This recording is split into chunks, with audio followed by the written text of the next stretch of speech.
Everyone, to the Board of Commissioners meeting for Monday, November 24th. I'd like to call the meeting to order. If you would join me for the Pledge of Allegiance. I pledge allegiance to the flag of the United States of America and to the republic for which it stands, one nation, under God, indivisible, with liberty and justice for all. Thank you. I would like to give notice that we had an executive session immediately prior to this meeting to discuss personnel, legal, and real estate issues. I will open up the floor for any preliminary public participation, if there is any. Members of the public are welcome to speak for up to 5 minutes on any topic you choose. If it is in regard to something that's on the agenda and you can stay for that, it's often better listened to and taken in context, but not necessary. You can speak whenever you want. Just give your name and your street. Any takers? Seeing none. Oh, wait. Oh, I'm sorry. Come on up. Just tell us your name and street, and you can have 5 minutes. Hi, my name is Joe Schumacher, and my wife and I have lived on South Valley Forge Road for 13 years. The township has a drain pipe that goes under my property from South Valley Forge Road. It runs the length of the property, probably about 200 yards, and dumps out in some wetland area immediately adjacent to Wayne Elementary School.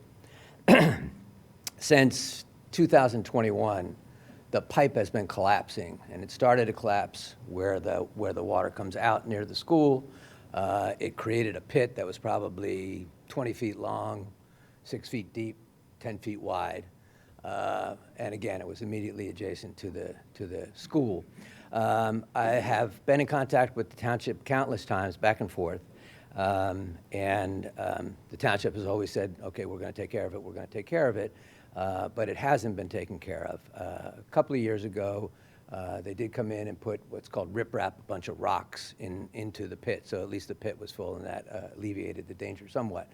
But in the meantime, it just keeps collapsing, and you can follow a line from the outlet up the property, and there's a hole here, and there's a hole here, and there's a hole here. It just keeps collapsing. So there's still a danger, and obviously the property is being devalued. It is my understanding that the design for the project has been approved since 2022. What I'm here to ask is that, my understanding is subject to the final budget being approved and the bond issue being approved, that it would be a project that would be begun in early 2026 and completed in 2026. And all I'm asking is that happen. 5 years seems long enough. Thank you. Thank you very much. We'll try to get somebody to get back to you. Any further public participation? This time, seeing none. I'm going to move on to Commissioner Mulrooney wants to make a quick statement. Hi, I just wanted to welcome our Boy Scouts today. This is Troop 284, Radnor's scouting troop, here to earn their merit badge, and I just wanted to acknowledge you and the troop leaders, and thank you for being here tonight. Welcome. All right, we'll move on to the consent agenda. Is there any item on the consent agenda that a commissioner or member of the public would like to pull for discussion? Seeing none, could I have a motion to approve the consent agenda? So moved. So moved by Commissioner Mulrooney, and a second? Second by Commissioner Riley. All in favor? Aye. It's unanimous. Okay, we'll move on to the business agenda. The first item, 3A, is the appointment of Melissa Zaffin to the Board of Health for a partial term ending December 31st, 2026. Could I have a motion, please? So moved by Commissioner Agnew. And a second? Second by Commissioner Coates. Any discussion? Any public participation on this? Seeing none, I'll call a vote to appoint Melissa Zaffin to the Board of Health. All in favor? Aye. Unanimous. All right. Item 3B is a motion authorizing free parking for the Wayne Business Association in downtown Wayne from Small Business Saturday, which is November 29th, 2025, and every Saturday through the end of the year, December 31st, 2025. I believe Mr. Todd is here to discuss this with us. Yes, yes. If you have any questions, we show up every year a little late, but we want to make sure it's all good. It does free Saturdays from through December during the holiday season. People love it. It brings people to town. They truly appreciate it, especially when they're still trying to put money in. You tell them it's free on Saturdays, and they can go shop. It's great. So I know it costs the township a little money, but I think the goodwill it impairs to everybody, merchants, all that kind of stuff. You should get it back in the mercantile tax, right? Yeah. But again, the WBA, we're asking for free parking on Saturdays. And if you have any questions. All right, let me get a motion first. Could I have a motion to authorize free parking for the WBA in downtown Wayne from the dates previously mentioned? So moved. So moved by Commissioner Riley. And a second? Second. Any discussion? Questions? Any public participation? We're all for it. Great. Thank Okay. you. I should call a vote first before I say that. All in favor? Aye. Now we're all for it. Sounds good. In 2 weeks, come out for the tree lighting. All right? Thank you. We get 3G, can we just skip right to 3G? Well, this is.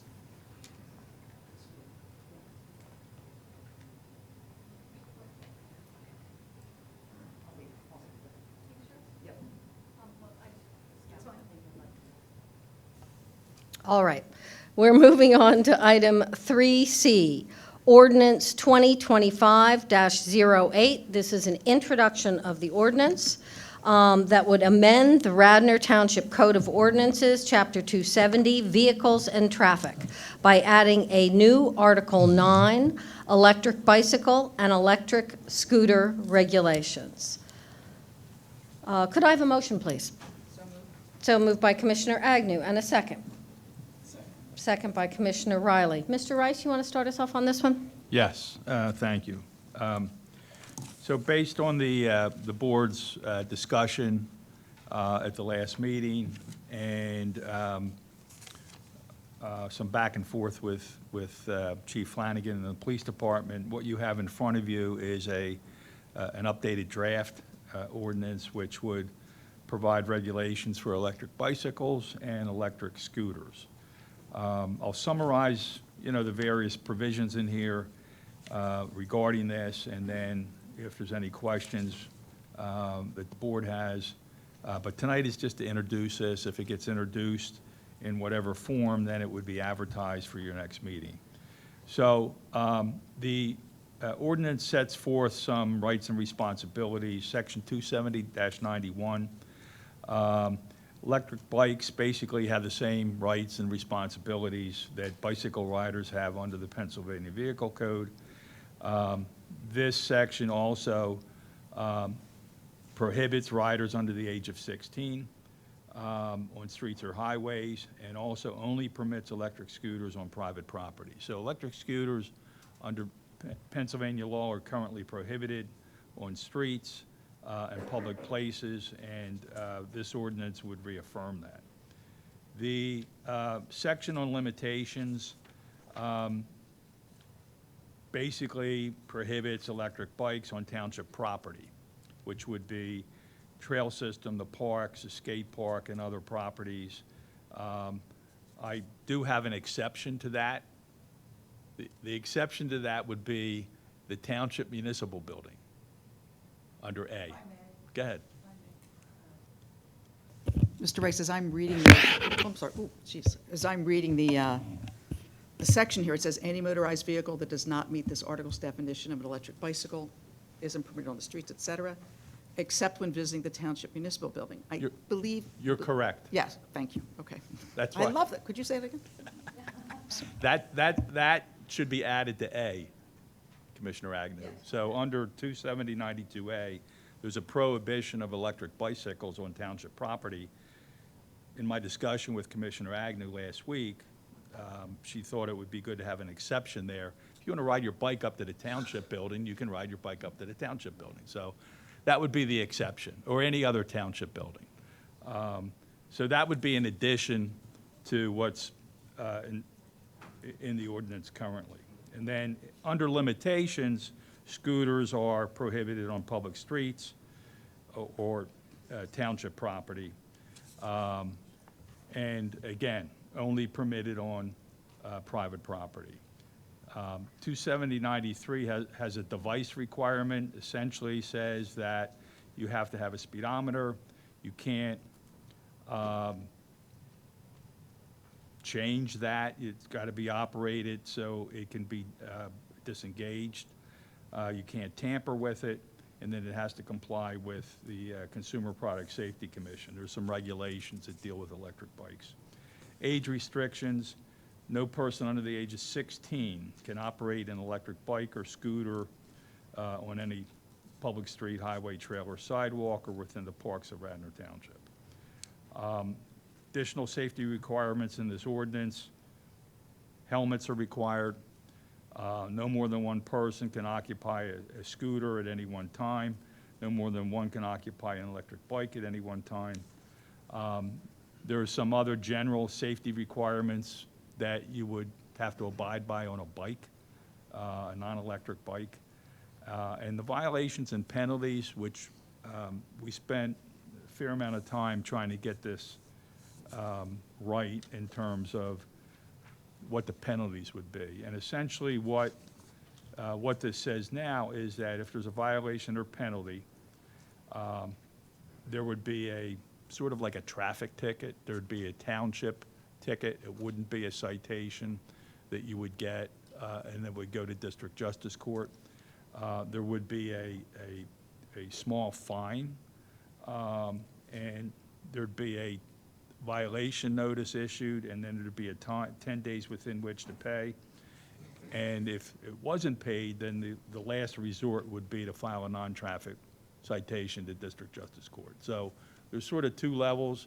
There's a simple fine and a violation notice, 10 days to pay, and then after that, there would be a filing of a non-traffic citation, totally within the discretion of the police department in terms of going to that next step. So, I don't know, Chief, do you want to add anything to that section? Because I know you've developed,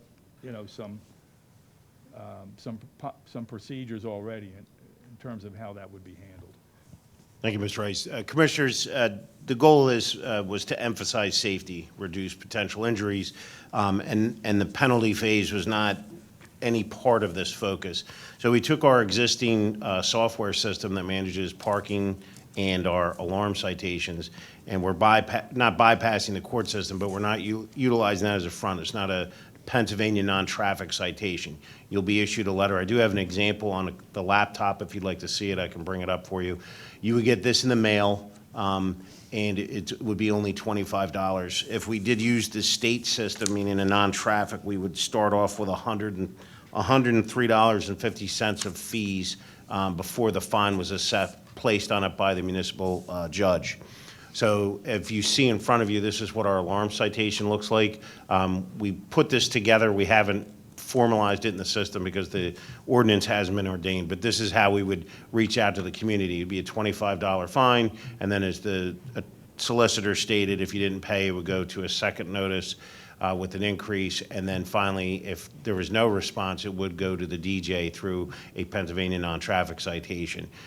This allows you to pay online, digitally, and make it as convenient as possible, focusing on the safety, not so much the violation itself. I do want to remind the commissioners that anybody who is under the age of 18 is able to utilize our youth aid panel, which would also be another complete option should a family choose this direction. And of course, they can just pay and be done, but if they wanted to go through youth aid panel, they would be able to utilize, and I think it is a great choice and a great opportunity for kids to meet our youth aid panel. And Chief, would a person be able to appeal this in the standard fashion? Yeah, so they could they could write a letter, they could also just wait till it went through the court and then meet the district justice on their own and handle it completely themselves any way they deem best for their family, should they receive a violation notice. Thanks. Any questions? No, I Yeah, just have Commissioner one Agnew. comment. I think, and it surprised all of us, because I don't think we want to be officious or anything, but it surprised all of us. Electric bikes, except for the Class 1, Class 2, as well as e-scooters, were already outlawed by the Commonwealth. We just didn't know it. And so this is not a leaning on you of like more rules. It's really just putting more safety in. That's, I think, as the chief said, but I wanted people to understand that it's really, it was already out there. We just didn't know. And so I didn't know anyway. I totally admit, had no idea. I see the scooters all over the place. It never occurred to me it was not permissible. So that's what, and Commissioner Abel brought to our attention the deaths that have been occurring in the county. So it's a good idea that we move on this.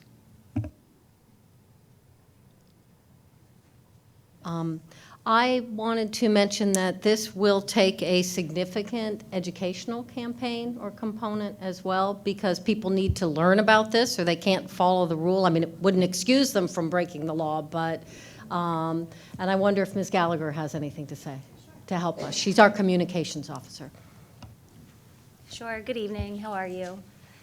So the Chief of Police and I developed an educational campaign to create safety awareness for the operation of e-bikes and e-scooters based on PA state law guidance. Our key audiences are residents and visitors to Radnor Township, and also, because it's the holiday season, anyone who may receive an e-ride as a gift and would benefit from safety messaging as a new rider. After tonight, we're hoping to have a little bit more guidance on the ordinance here in Radnor so we can tighten up the campaign and present it to our manager. But the campaign is simple. It's a what you need to know campaign to share the current PennDOT e-ride fact sheet, safety tips for e-riders, a kid-friendly safety promotional flyer, and the campaign rollout would include a press release announcing the ordinance itself, presence on the website and social media, a promotional video with Radnor Fire Company to discuss the fire hazards of batteries and charging e-rides, and a cross-promotion on Around Town Thursday featuring a member of the Radnor Police Department. Thank you. That was very concise. All right. So now, I already got a motion and a second, but I should get an amended motion and a second, and then we can discuss and have some public participation. So I would move at this point to introduce ordinance 2025-08 as amended by Mr. Rice and Commissioner Agnew. Do I have a second? Oh. Let me add to the amendment. Okay. The section that Commissioner Agnew and I discussed, just so it's clear, let me find it again, would add to 270-92A the exception of use of electric bikes when visiting township buildings. The other amendment which we discussed was the 270-96, violations and penalties. There's the word violator is in there on a couple of occasions, and The assumption of innocence, just saying. So it's changed, to person, yeah. basically. So the word violator will be changed to person. You're not a violator till you're found to be a violator. So that's the other amendment. So with those two, I think the motion's good to go. Thank you for the clarification. Commissioner Agnew, did you have something to? I just want to read one little part.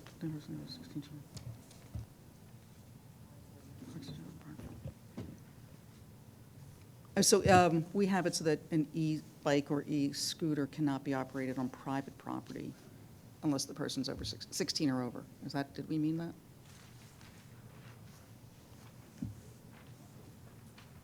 It's 270-94, age restrictions. Correct. Yeah, that, bikes or electric scooters. There's an addition of red Right, about private or property. on private property.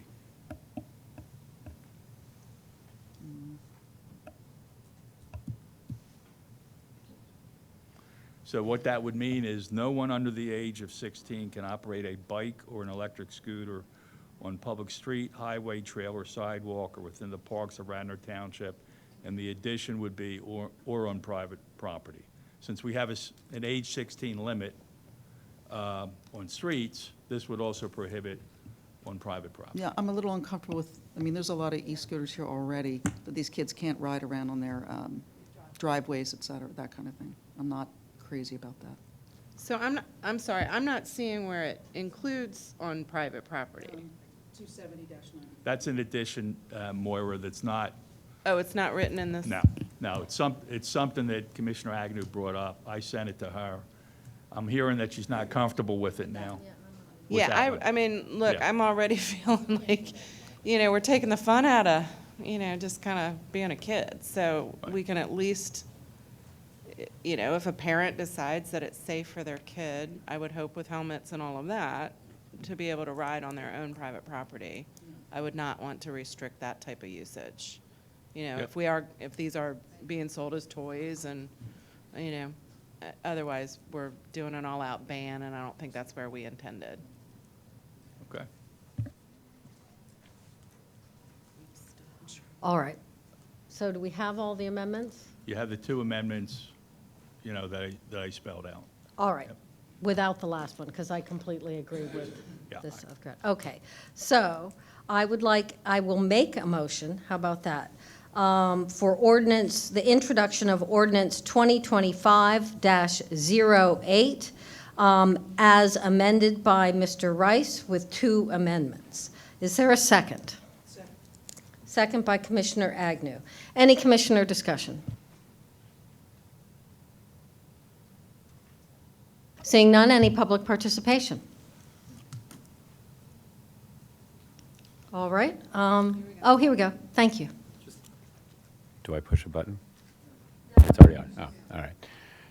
Just a question since Commissioner. Could you state your name and Kevin address? Haynes, 378 Morris Road, resident for 4.5 years. Thank you. Since these are coming from the state, it just seems interesting that the Commonwealth is interested in I'm all for helmets.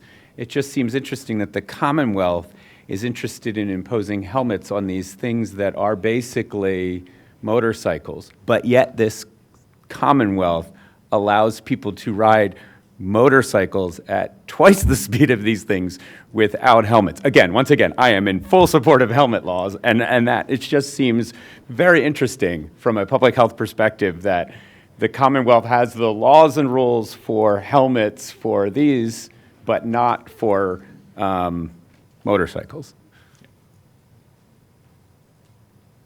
So, thank you for your comment. I just want to clarify and check with you, Mr. Rice. It's my understanding that the state doesn't require helmets. It's only about where the use is of an e-scooter is. Yeah, I don't think they do. So, yeah, so we don't have the helmet law, which is why I think this ordinance is important. I think, So, just the for some state. clarification, I think we were trying to state that that what we hadn't known about the state law was really about where you were allowed to ride these electric. So I think, unless you're going to correct me, Mr. Wright, or Chief, who's stating this correctly? So the goal here, ma'am, in my opinion, the direction from the board when this came up was to try and make the township safer for our children especially, as they do not know the rules of the road overall. So we started with we kind of retooled this and started with the foundation of adding helmets, which is listed in here. Pennsylvania law, I have Officer Lacey from the Highway Patrol Unit, is 12 years and under for a bike helmet. Right. We increased it. Some other townships have kind of fell in line with that the focus and the building block of this is the helmets. And it would really allow us to have a positive interaction, which is what I think the gentleman's point was. The motorcycles are based on being 18 years or older. This is addressing, in my opinion, specifically 16 and under with helmets on anything that has a battery. And as we know, they're growing with their capability, speed, et cetera, on both sides, bike or e-scooters. This matches that to optimize safety for our children. Thank you. That was helpful. All right. Any further public participation? Mr. Gemmer.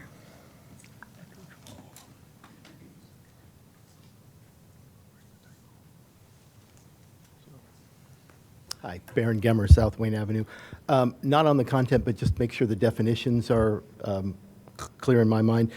I see the Class 1 electric bicycle, Class 2 electric bicycle, and then 27092C, it says enter any motorized bicycle, which doesn't fit that definition, which would also include gasoline motors, which they're referred to for that. I just want to make sure that's the intent for that. Because the 1 and 2 just say not exceeding a speed of 20 on both of those. My second comment is, when this first came out, there was a distinction between the Class 1 and Class 2 electric bicycles, and they're still in the definition, but I'm not seeing where that definition, where that bifurcation is used anywhere else in the ordinance, if that the intent. Otherwise, you could just have a common definition and then have your everything else to 27092C if you'd like. So not to the content, but just to make sure everything's covered that way. Thank you. Thank you.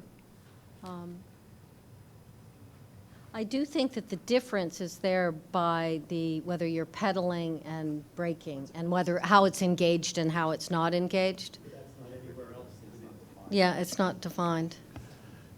Madam President, the Chief, is that from the Pennsylvania state So Pennsylvania, definitions? with gaining knowledge in this, because tackling this problem, the vehicle code defines CCs, and then we're also dealing with watts, how the energy is transferred in these electric devices, which is growing exponentially. Pat, what is the CCs? 50 cc's and under is a scooter. 50 cc's and under is a scooter, so I think that's what the gentleman was referring to in reference to a gas or diesel-powered engine, which is covered by the state law. One of the things we did in this second go-around was to leave the state law. I think a couple commissioners said, let the state law stand and the regulations. So we left that out, CCs versus that. We do not currently have really, if you would call it a mini bike or that type of problem at this point in time. So I'm hoping that's answering the question. The CC is covered by the vehicle code. Thank you. I think the difference between Class 1 and Class 2 is that Class 1 is a pedal assist and Class 2 doesn't need to be a pedal assist. So one, you need the pedals to activate it. The Class 2, it can propel without pedaling. So they are different. Right, but the ordinance doesn't have any distinguishment. Like Class 1's not allowed on trails. They're both not allowed on trails. So the classification's irrelevant, is what he's suggesting, based on the way the ordinance is written.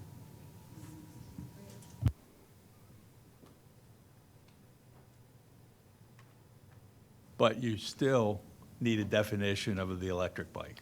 So these are the two types. I don't think there's any other types other than these two types.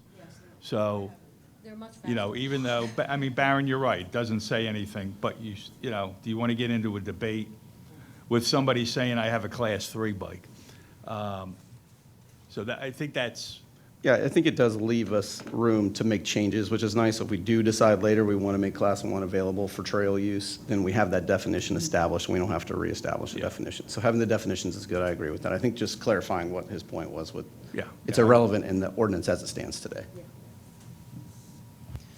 So, since we are editing from up here, I'm also picking up on some language that creates some ambiguity on section 270-91, rights and responsibilities.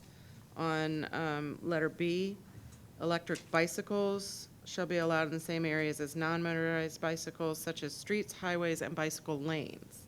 Then it goes on to say riders under the age of 16, however, are not permitted to ride e-bikes on streets or highways.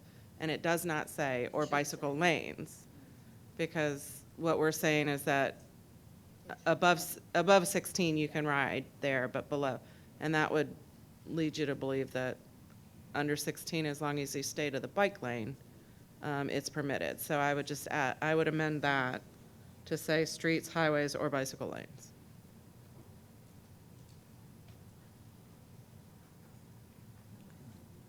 So it's consistent, the two sentences are consistent then? Yeah, it just doesn't Yeah. open up any loophole. Closing the loopholes. Thanks. All right, any further, Commissioner, or public discussion? Yeah, we'll get in that.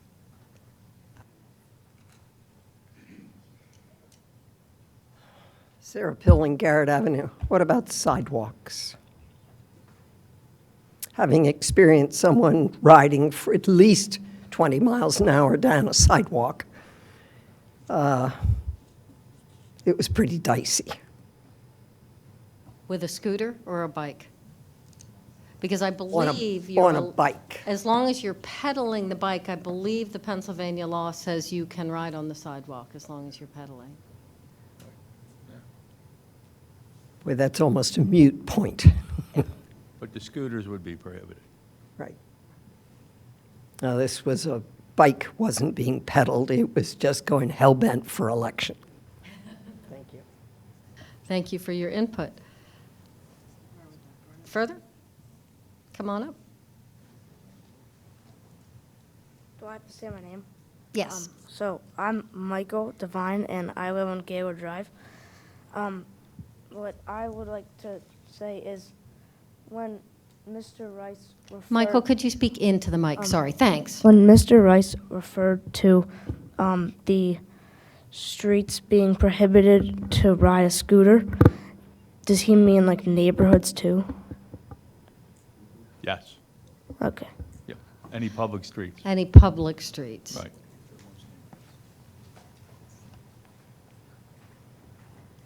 Any further participation? I know it's a drag, but we didn't, the Commonwealth had already outlawed them. My name is Saidavik Candy. I live at Crestwood Apartments. I think like people who have like medical conditions should be aware that they have the medical conditions and they cannot ride the scooter or e-bike, because if they have like say and they have like a seizure while you're riding a scooter, you could get seriously injured. So I think if like people are aware that you have like a medical condition, you should not be able to ride certain medical conditions. You should not be able to ride certain like the bikes or scooters. Thanks for your input. I think that's an interesting point. Protecting our medically disabled folks is important.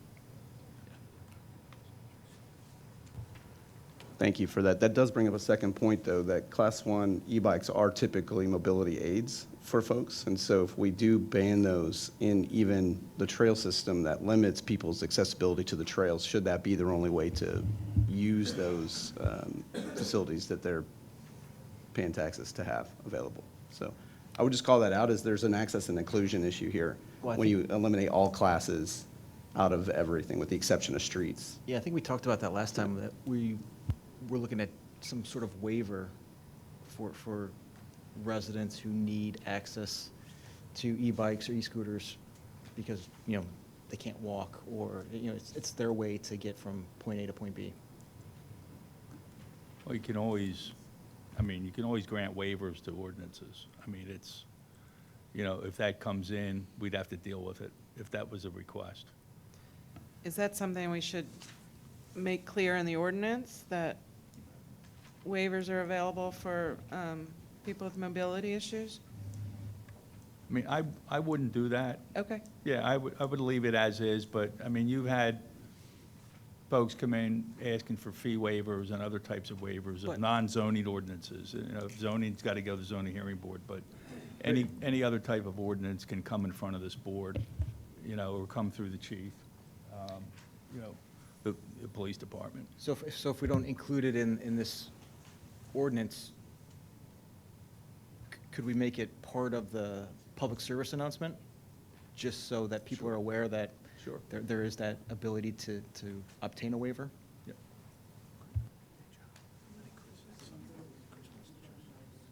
So Commissioners, just in our research, again, getting very detailed into that, the Highway Patrol Unit located that mobility devices for people who need them are granted permission by the state, so we did not address it particularly in this document, so you would be allowed to utilize those in any one of the locations, in my opinion, based on our research. So those individuals would know that they have them. Of course, if anybody calls us, to Mr. Rice's point, we would work it out and make sure that there is documentation. But in the state vehicle code, mobility devices such as a Segway, there's several, but such as a Segway is one of the things that they can utilize and would be permitted in areas allowed where bikes would be allowed. Like, in other words, you can't use one of them on a highway because they're prohibited, but you could use it on a sidewalk or a township area because it's permitted by the state.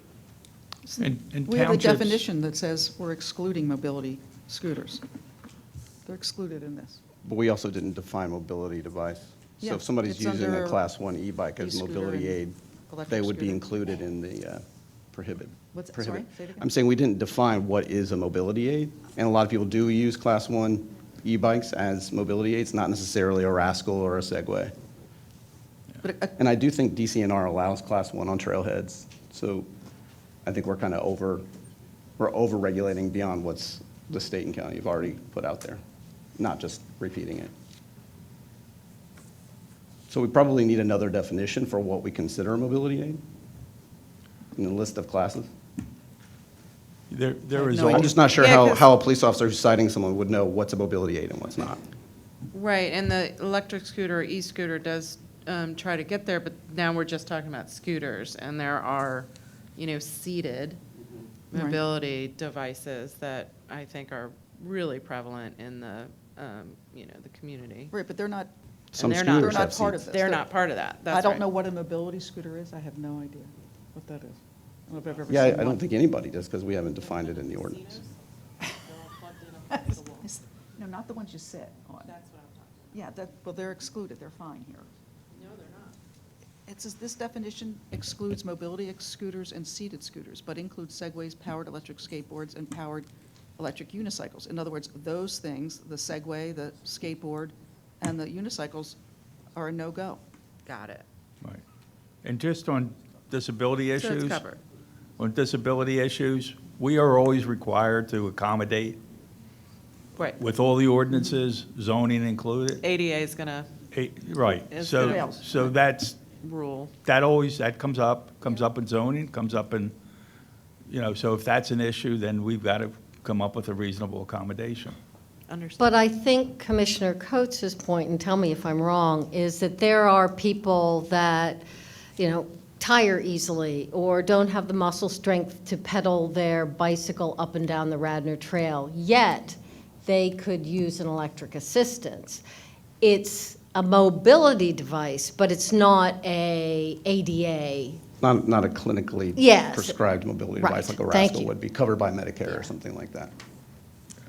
But I think that we could promote that with the Like educational say I had a hip campaign. replacement, right, and I like to ride my bike for exercise, but I get to a point where I'm not quite able to get the rest of the way there. I use the Class 1 e-bike as an assist to get me the rest of the way home. And that could be partially on the trail. This is why the DCNR allows Class 1 on trailheads.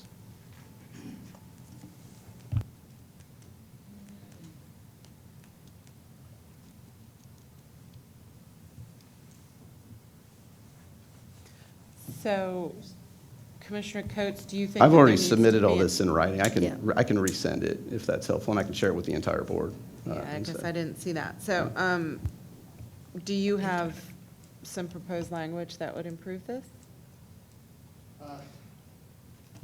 I mean, no, because I'm not writing it. I made the suggestions on how we should frame it and include it, and some of it, it doesn't seem like it was mostly included. There's a couple of things that were adjusted, and I appreciate that. But I think for the most part, right, there's some really good feedback in that note I sent the team and with citations and sources. So I'm hoping some of that can get reviewed, and we can maybe come back to another draft that's a little more inclusive, if we're going to do an ordinance at all, which I still believe is probably unnecessary. So, Mr. Rice, can you clarify for me, if we keep it as amended tonight, this is just an introduction, we can bring it back? It'll be advertised, and if you want to adjust it again after it's We been can do that advertised, then. you can do it again. So keep thinking, everybody. And we might want a legal head to get together with Commissioner Coates and come up with some phrasing for that, because I think it is important that folks that are on the edge of physical ability to ride a bicycle down the Radnor Trail might have the ability to have an e-assist. Okay. Okay?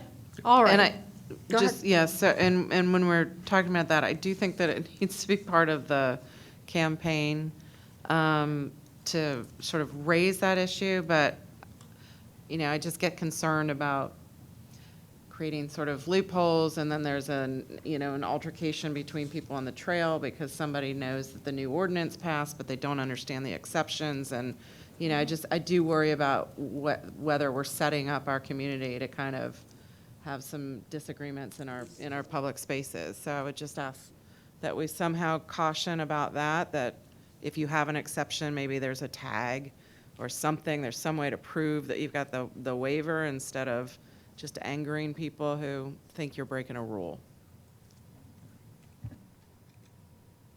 Okay. Thoroughly discussed. Any further public participation? All right, seeing none, I'm going to call a vote on ordinance 2025-08, the introduction as amended. All in favor? Aye. Jack, did you vote yes? Yeah, okay. Opposed? All right, so we have one opposed and otherwise unanimous. Aye. All right. Item 3D. Yeah, he is. Is a caucus, so there will not be a vote on this. Thank you, gentlemen, for attending. We really appreciated your input as well.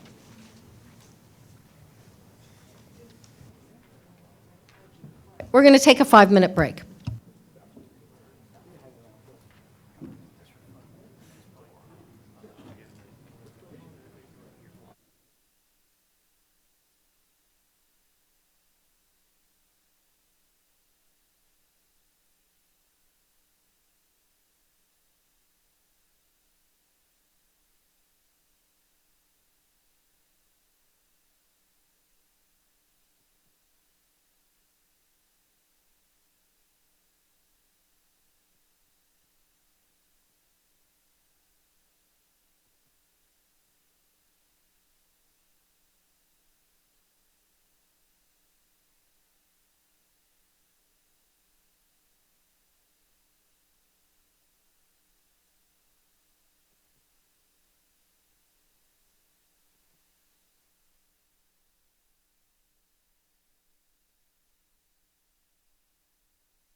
We're going to get started. We've got a lot to cover tonight. No, I didn't. Oh, thank you. All right. The next item. The next item is 3D. It is a caucus or a continuation of a caucus, so there won't be a vote. A minor subdivision and land developmental approval on 3 Meadow Crest Road. Subdivision of 1 lot with an existing dwelling to be demolished into 2 lots and divided into 2 lots, each with a proposed dwelling. Mr. Cornelia, welcome. Evening. Nick Cornelia, representing the applicant on this matter. The board has seen this at least once before, if not multiple times previously. This is why this is back for caucus again. This is a revised plan. There was an issue raised by the solicitor's office as to what is the proper rear yard for this lot here, which I believe would be considered Lot 1, the lot that's on the corner of Chew and Meadowcrest. You may recall last time the applicant had determined the front yard to be on Chew and the rear yard to be the yard opposite Chew. After discussions, we've determined, and one of the main issues there was the driveway was actually on Meadowcrest, and the way the house was designed, it appeared as if the front yard was on Meadowcrest. This revised plan has established the front yard on Meadowcrest and the rear yard opposite the one on Meadowcrest, which is where or the orientation would be on this property line. So that has been increased from 15-foot setback here with this neighbor to 35-foot setback, and the setback between the 2 homes has been decreased from 35 feet, which would have been this rear yard, to 15 feet. So that's really why this is back for caucus again and why we saw this revised plan. We do have some comment letters from the township's consultants. One was regarding, we discussed this before, these are 2 private streets. Meadowcrest is a private street, Chew is a private street. Each of these have no more than 5 homes on it, as required by the ordinance. Again, that was presented to the board last time. The review letters do not reflect any issue with the fact that there's no more than 5 homes on either Meadowcrest or Chew. There is additional cartway being added by the applicant. Again, remember, this is a private road. There's additional cartway being added by the applicant to widen both Meadowcrest and Chew as to where their property is located. Remember, none of these roads were created by the applicant. They were existing roads. As to the curbs, there is no curbing on any of these roads. Therefore, the applicant is requesting a waiver on that. As to the significant features within 500 feet, the applicant has provided an aerial of the features, including the homes, the streets, in this area within 500 feet.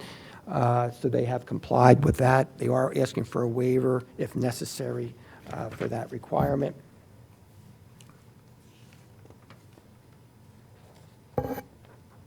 As I mentioned, the traffic letter mentions additional cartway, which is being provided.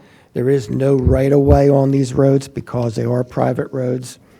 As to the engineer, Gannett Fleming's letter, they make a comment, again, about right-of-way, about curbs, and about the cartway.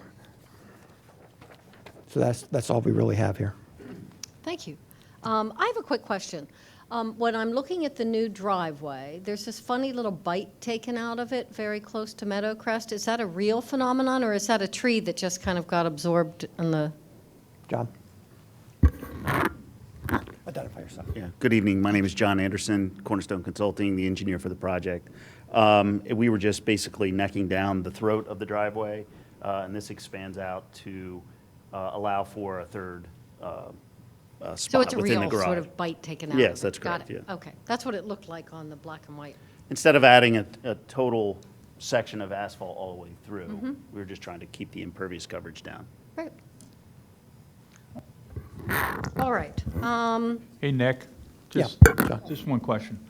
On Meadowcrest, these are two new lots, both coming out on the Meadowcrest. How many more lots are there as we go east? Yeah, I have, I thought I presented this previously. You did. Okay. And Yeah, I'll, I mean, no, there's that's okay, John. No, I'll There's a go- couple more, right? Yeah, there's a couple more there. But is there an agreement on the road? It's a private road, so it's not a township road. Is there a road maintenance agreement? Because these keep coming up Jim, do you know? in some of the older subdivisions where there's disagreements about the private roads and Right. what you can do on the, is there an agreement? I have not seen one unless Jim, Most of the residents do. Jim. So I'm Jim Slattery, the applicant, and I live at 6 Meadowcrest, this property right here.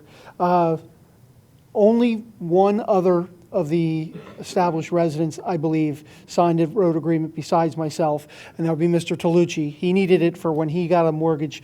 He moved in 33 years ago or something. Since then, there's been significant turnover at pretty much all of the other neighbors, and nobody has ever come and updated any kind of road agreement since that time. Again, Mr. Tolucci was required to get it because his mortgage company didn't want to provide him the mortgage when he purchased his house without that. So it was the first time, and I had been there several years before him, there was not one when I moved in, and that was the only time that it was ever discussed. So your question, is there a road agreement? There was one done at one point, but it has never been followed up on since, and there's been, again, significant turnover with all of the residents. Who plows the snow? Does the township plow the snow on this street? Does the township plow it? Is that what you're asking? Yes. They do now. They didn't for the longest time. Mr. Tolucci was doing it himself Okay. for the longest time, but they did start recently. But like trash trucks, recycling trucks, everything come up and down these streets, no problem. And as a matter of fact, the neighbor right here had a fire approximately a month ago, and there was 3 or 4 fire trucks in here and police cars and stuff. And I would say they did block the road at that point, but they were certainly able to get in and out without any issues. Okay. Okay. And John, to answer your question on Meadowcrest, there is, of course, Mr. Slattery's current home, and there's another home here, I believe the neighbor's here. I was told that the home in this area actually comes in off of Lancaster, is not really off of Meadowcrest. So So you have the there's- four? There's 1, 2, 3, 4. If you count, it'd be 1, 2, 3, 4. If you count this as both Meadowcrest and Chew, which we have, it'd be 1, 2, 3, 4. And if you did count the one that my understanding is fronts on Lancaster, that would be 5. Okay. And everybody understands it's a private road and the township doesn't pave it or fix it if it needs to be, or force traffic on private roads, because we've been asked to do that also in some situations. Everybody's aware of that, I assume. Yes. Yeah, okay. All right, thank you. Commissioner discussion? Any questions? I just want to say I really like that you turned Yeah. it and made the backyard make sense, so thank you. With regard to the road, I'm sorry, when was the last time it's been paved? I'm curious. I'm sorry, Last time it was paved. John, do you remember it was 91, 92? So we had water lines. You'll have to come up.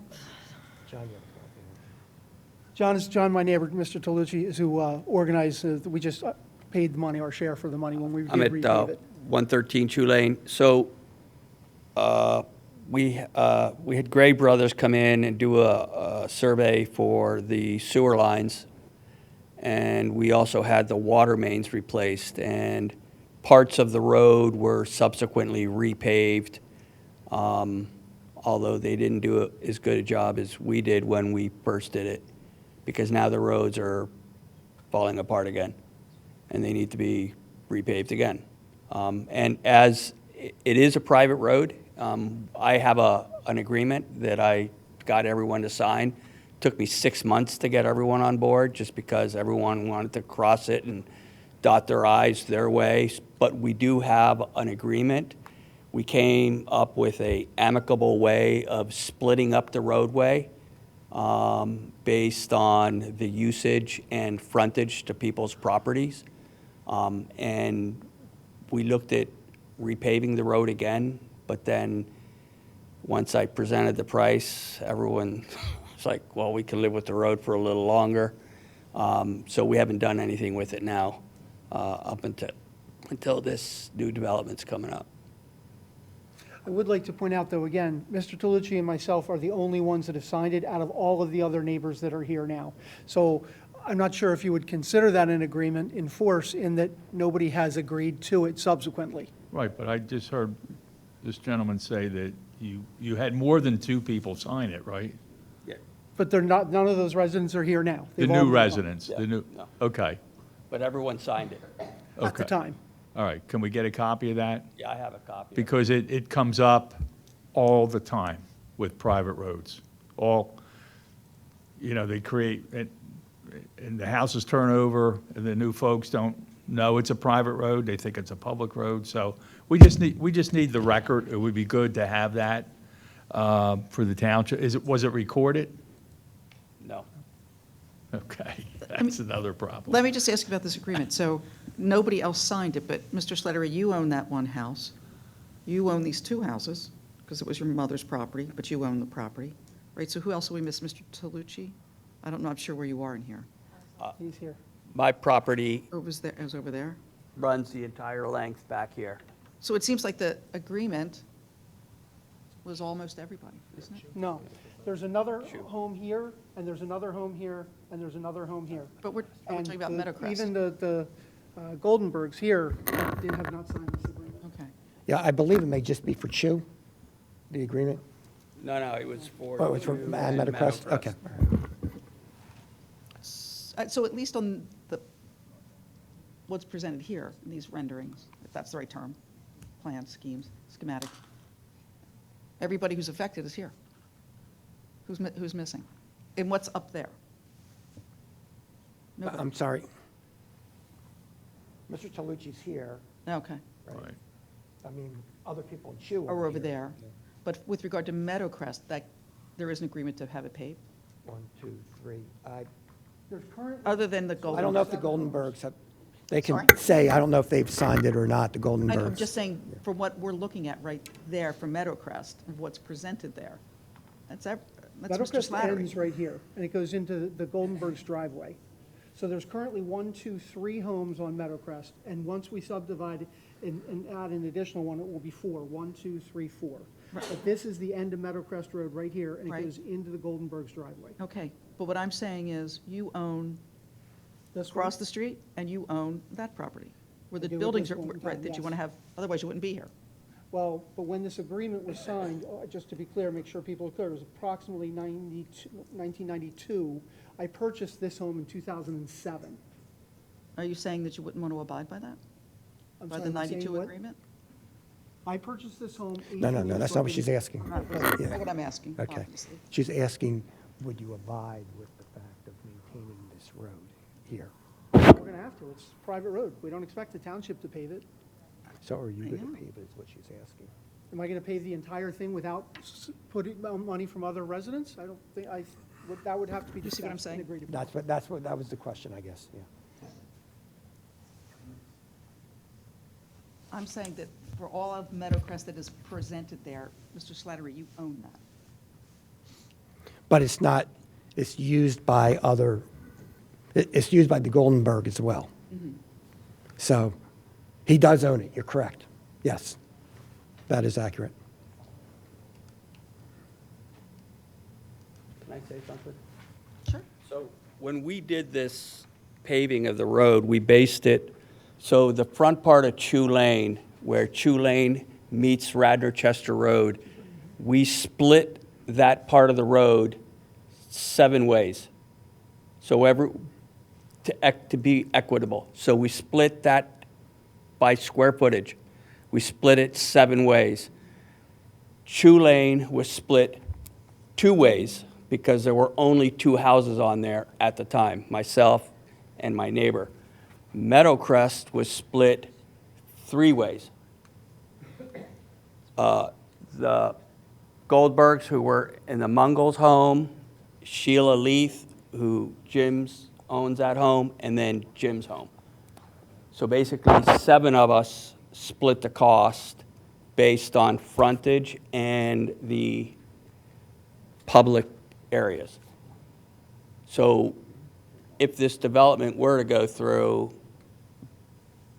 I think Jim's going to pick up 90% of the cost of paving Meadowcrest.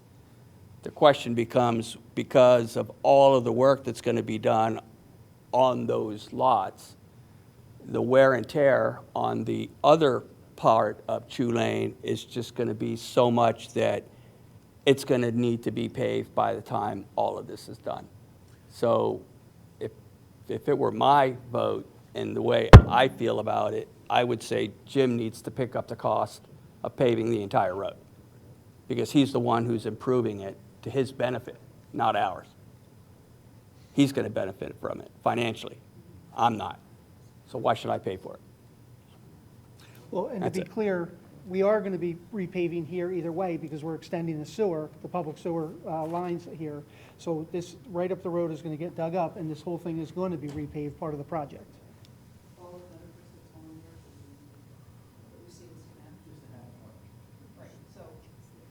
Up to the hatch marks. Remember that if there's any damage done, the township's going to require him to repave whatever damage is done anyway during the construction. And in fact, the Goldenbergs just redid their driveway within the last month, month and a half, so it's brand new right up into the edge. I think what I don't think, I know what I'm saying, and Mr. Knigley, you know what I'm I saying. know what I'm saying. I'll, You talk to him? yeah. Okay.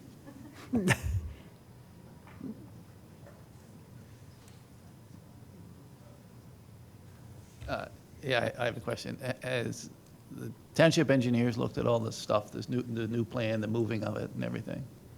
Yes, I mean, well, the consultant letters are here, so I assume they've consulted with Mr. Norsini as well. I don't. All right, thanks. All right, any further commissioner discussion? Yeah. Does anyone in the public want to speak to this? Oh, did you have anything, or you? No, I think he was turning his mic off.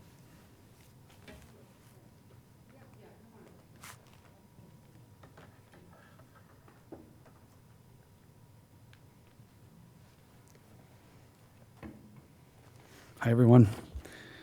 My name's Andy Goldenberg. I live at 11 Meadowcrest Road, which in this drawing is right here. We've lived there for 22 years. I'm going to read again, try and be a little bit more efficient and more respectful of your time. We're deeply concerned, excuse me one second.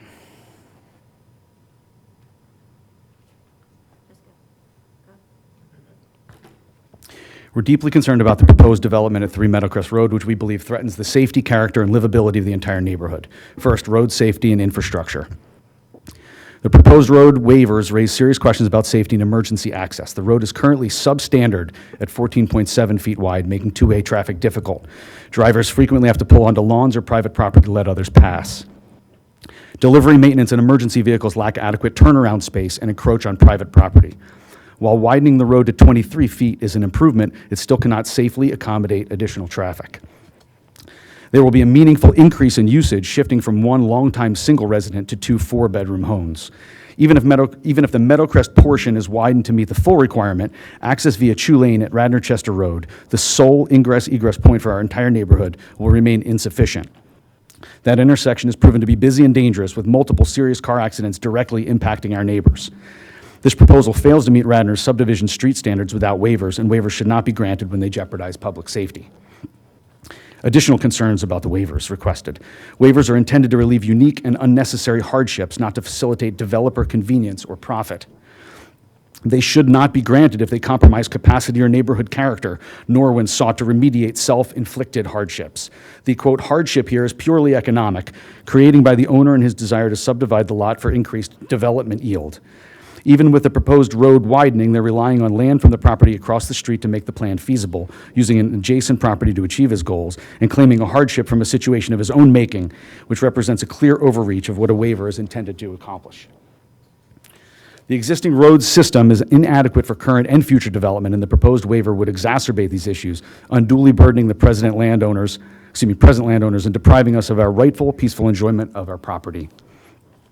Regarding precedent, once one property is allowed to reconfigure its lot for additional homes, what would prevent Slattery or other neighbors with similarly sized lots from doing the same? This could quickly lead to 4 to 5 more houses, far exceeding the neighborhood's intended density. As noted by the Township Solicitor Nelson in June, Chew and Meadowcrest form a single, narrow private road network with limited access and a maximum of 5 houses total. With 7 houses currently and the proposed adding an 8th, the road is already overloaded, tasked with accommodating traffic well beyond its design. Impact to the neighborhood and overdevelopment. The proposed development represents a dramatic change to the community. Maintaining neighborhood integrity goes far beyond house aesthetics. It includes open space, tree canopy, and ecological function. Maxing out development on this centrally located lot will directly impact every resident now and into the future.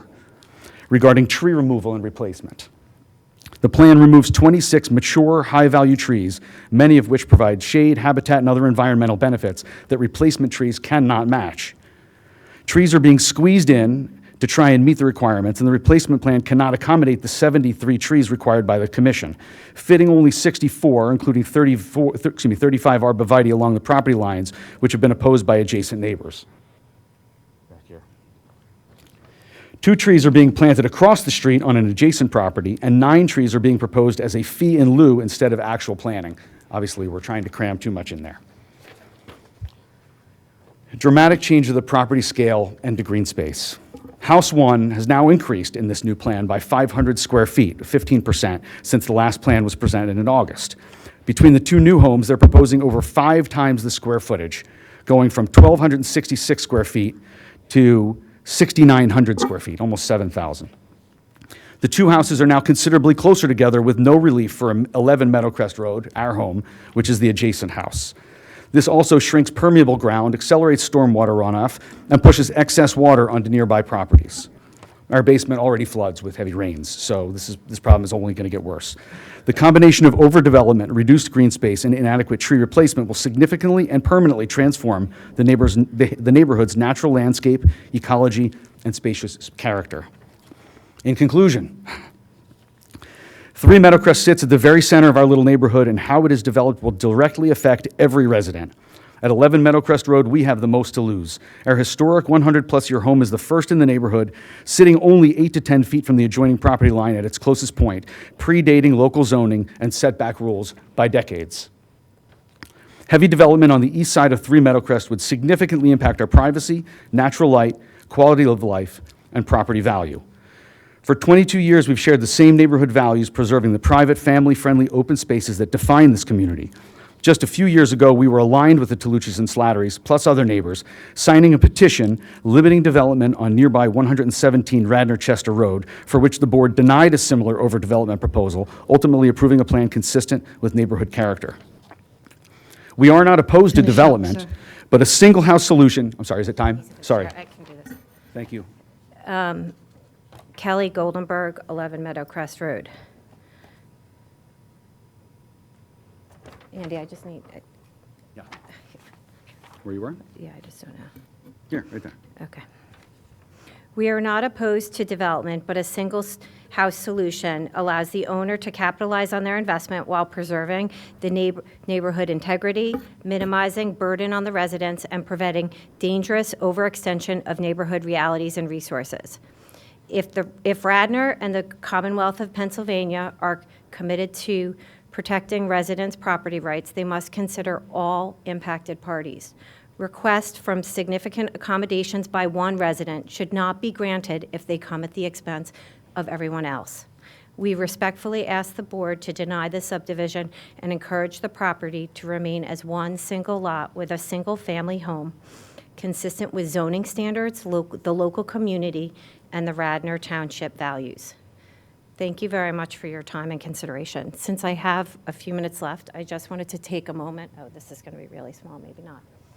And just kind of, you can kind of see, this is the neighborhood that we're looking at. All of these trees here are going to go, every single one of them.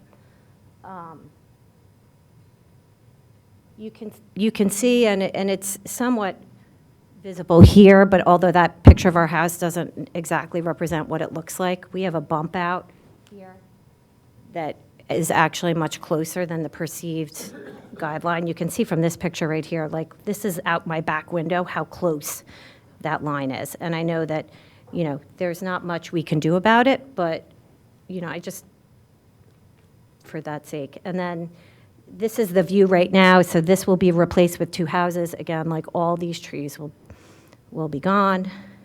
This is the Meadowcrest Chew Lane entrance point. So this is the property that's now going to have 2 houses on it. So you can see, like, you literally are going to drive in, and there's going to be 2 mammoth houses right there. And then this was just the only other thing I wanted to mention. Last time, Jim had mentioned that it was mostly ash trees that were going, and in actuality, there's only 1 ash tree going, and it's not even the dead one that we wrote to him about over a year ago. So, and that would be tree number 25 here. So he's keeping that one. But you can see by this, there's a lot of heirloom trees. They're all large trees. There's oak trees. There's pine trees. And that's it. And then the last is just the light that we're going to, our house is a carriage house, so there's only windows on one side. So when he fills this all in, we are going to lose all the natural light in our house. So that's it. Thank you. Thank you. Proximity was brought up last time on the board. Oh, yeah, the proximity of the house, too. Like, we had hoped when we were talking about the proximity of the house, this distance, we had hoped that maybe the houses are going to move down this way, and instead they're all lopsided to the east side of the property. So I feel like the plan from before was better. Anyway, thank you. Thank you. You had a question, Commissioner Riley? Yeah, quick question, and going off of what she said. When you move the one over and gained almost 500 square feet, right? You change what, say, was the front and the side or whatever, and you gain 500 feet. Why didn't you not do that? And then you could have shifted that house over, which is close to their house, the second one. Sorry. Yeah, the property line is here, the subdivision line is here. And actually, and I know Mr. Riley doesn't answer your question, but at one point, the driveway entrance was actually here and has been shifted further to the, I guess that would be to the west. The driveway initially did come in this area, and the house was kind of almost up against the line here and was shifted a little bit that way. I believe on here, this actually, I don't know if they gained square footage, or I know there was a wall here that we talked about, if you want to address it.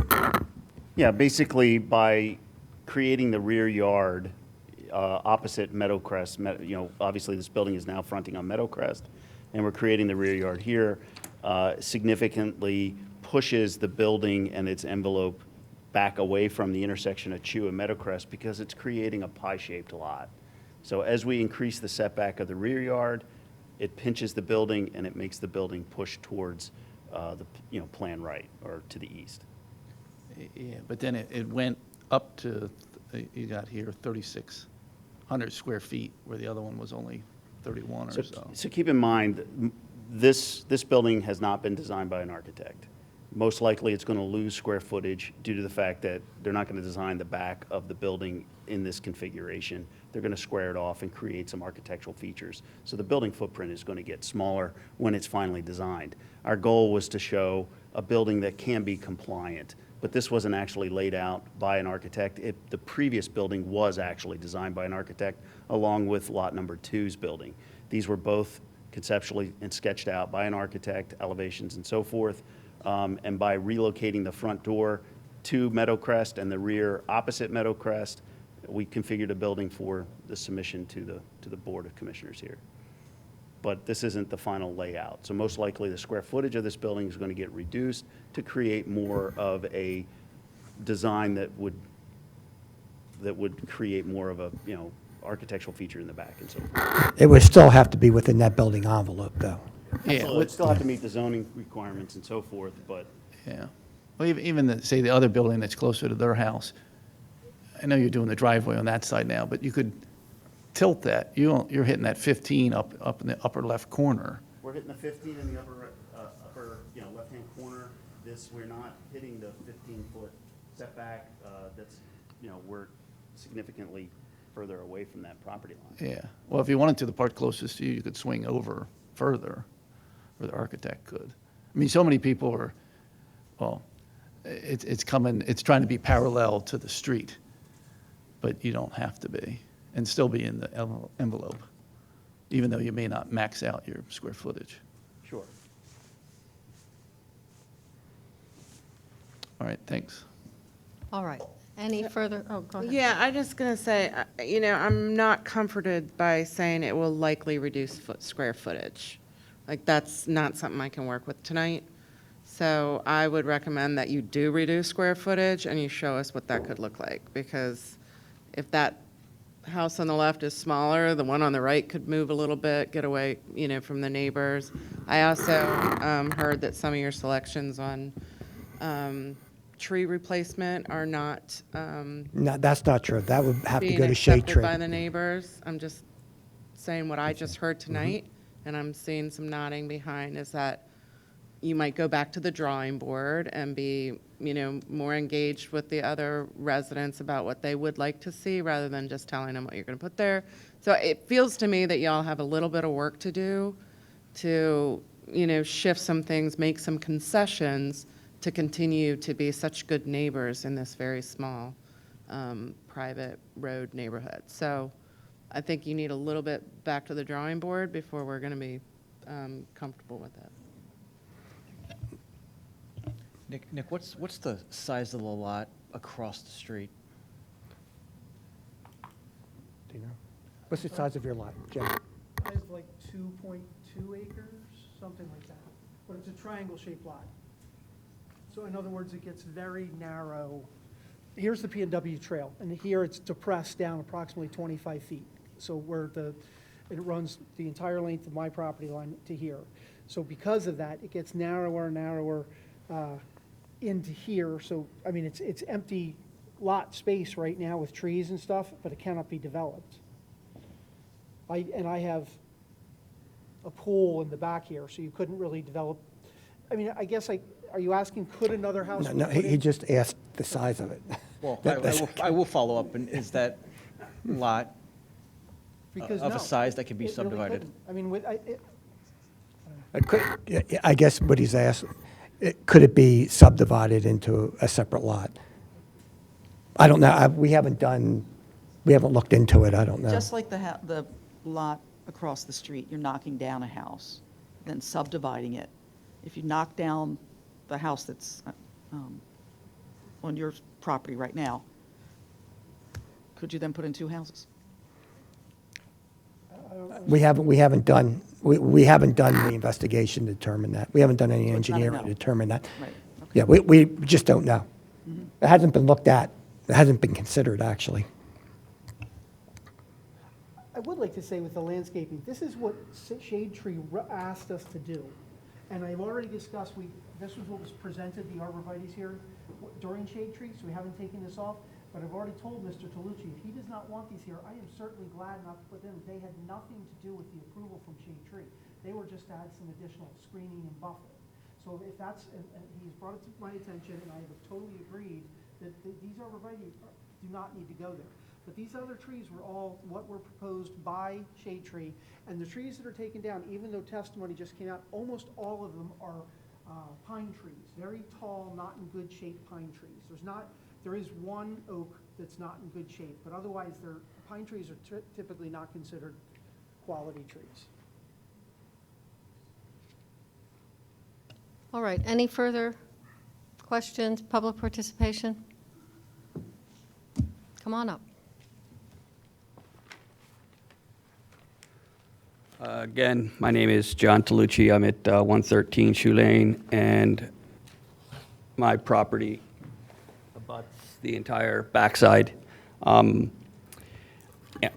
going to say it again. I'm not going to read all my notes again just because I don't want to burden you with that. But my main issue, which really impacts my neighbors more than it does us, but my wife has made it very clear she just doesn't want to have two neighbors facing our house just because there's going to be no sense of privacy anymore.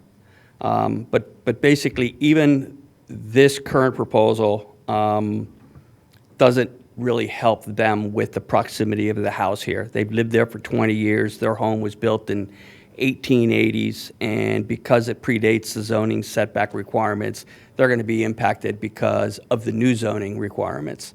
The one thing that has been incorrectly stated repeatedly is that there are not there's 7 lots on Shoe Lane and Meadowcrest, but there's really 8 because the township has a legal access off of Shoe Lane from my property. I gave them an easement across my property. So there are 8 lots that have access onto Shoe Lane and Meadowcrest.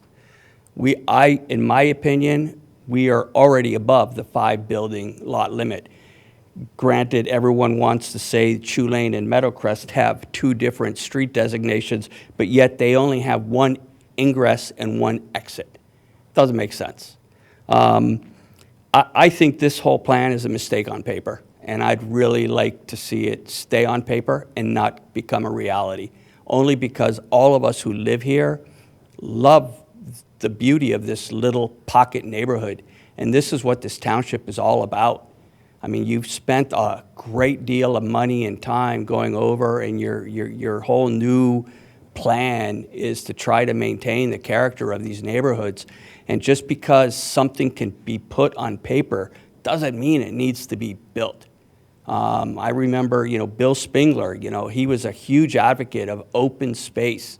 And, he bought land and they put pocket parks in here and there. And for the most part, the Adrosian farm, the way they developed that, I mean, it looks great. But when you drive through there, yeah, you see these beautiful, pristine homes, but you also have that openness of the land that they did agree to keep open. This whole thing with the waivers, I think, is kind of weird. It just, waivers should not be monetized to the benefit of someone for a financial gain. And this is the impression I'm getting my neighbor is asking for, is waivers to benefit him, but no one else is going to benefit from us. In fact, if anything, it's going to be to our detriment to have all of this additional light pollution, noise pollution. It's just not in keeping with the character of the neighborhood. With that being said, we're going to have more cross traffic. And, from a private road standpoint, the neighborhood aesthetics are going to change, and I'm not necessarily sure that it's going to be for the better. And that's pretty much it. Thank you for your time. Thank you. I know it's been long. Quickly addressing the waivers. The applicant's not proposing to construct a new street, a new private street, or any street whatsoever. The code actually specifically states that when constructing a new street, these are the requirements for it. This is not a new street. The code also says the township can ask for additional cartway. The applicant is giving the township additional cartway in this matter. So really, the waivers, even though they're stated as waivers, if necessary, they're not really waivers because he complies with the code in that regard. So, but we'll see you in a couple weeks or whatever, either in caucus again, or, I'll talk to Mr. Rice and we'll talk about where we're going with this. Sounds good. Thank you very much. No last words? All right. Just a caucus, no vote. I think that the next resolution, 3E 2025-113, 3, which would be the sewage facilities planning module for this two-house development. I think there's been enough controversy here on the board that we should table that at this time. Okay? Do I have okay, I made the motion. Second from Commissioner Larkin. All in favor? Aye. All right. Thank you. Item 3F, Resolution 2025-121, Final Land Development Plan Approval for 204 to 208 Stratford Avenue and 18 Forest Lane. Stratford Walk, formerly the Hamilton Trustees, demolition of 3 buildings and construction of 29 single-family dwellings. Welcome.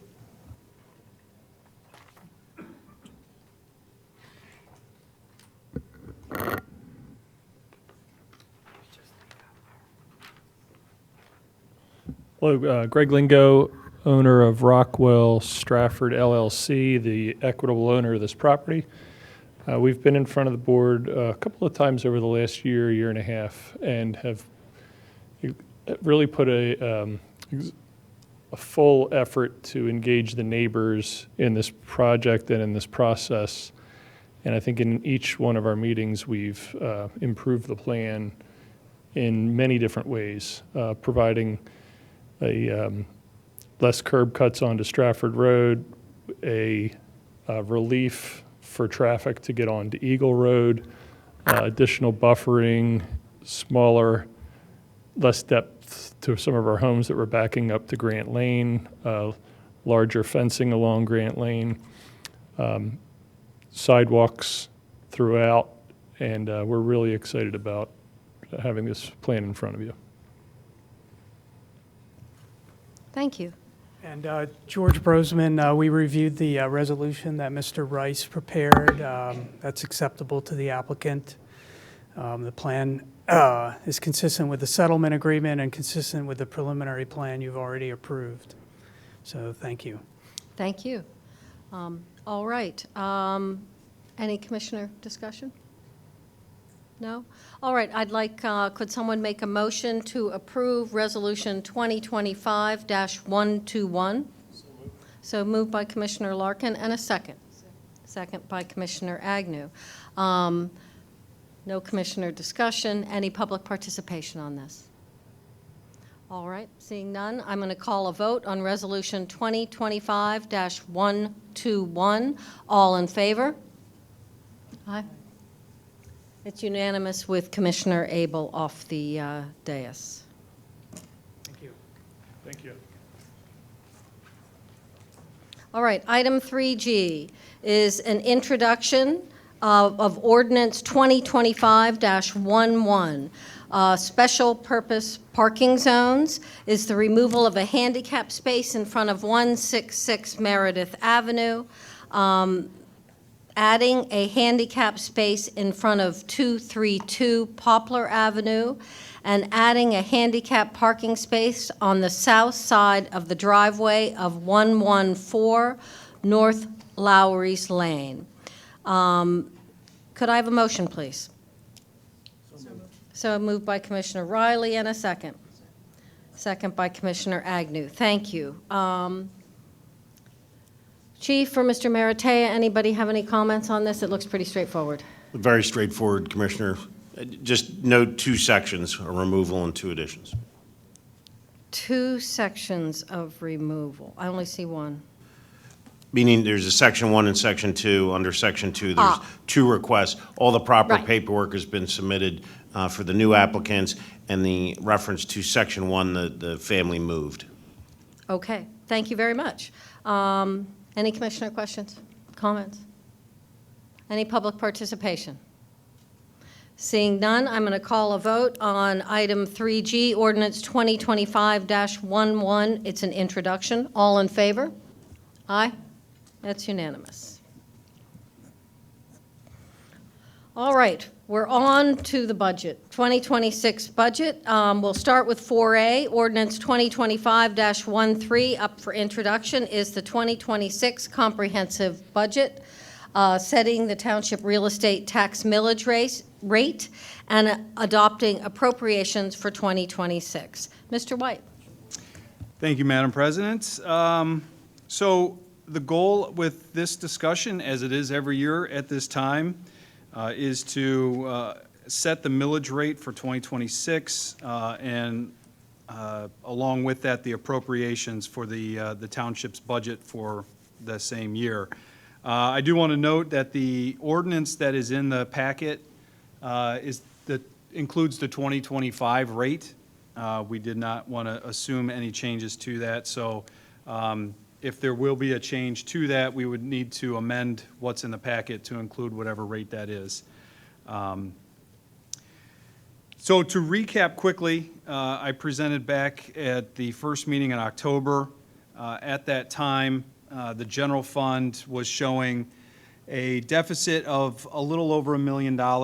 I went through the detail that got us to that number, including all the township revenues and expenditures. That deficit number is roughly 2.4% of the revenues. As I presented back in October, the primary cause, I mean, there's a million different things going on in the budget, but what really the situation we're in today boils down to is a deficit that's being created because business taxes, what we were relying on for the last 2 years to fund the growth we had on the expenditure side, is shown to be unreliable, and in 2025 is coming in significantly under those estimates. And just to drill in a little bit on the detail of the staff expansion, I'm referring to the CSU unit, which was added in 2023, but functionally speaking, 2024 was the first full year that unit was on the books. And then the township also has collective bargaining agreements with our staff, and the costs, the growing cost year over year associated with those. So if Ian, you could switch over to my computer. There we go. It's always that same picture. Where's that? Yeah. Let your imagination take you to wherever that's at.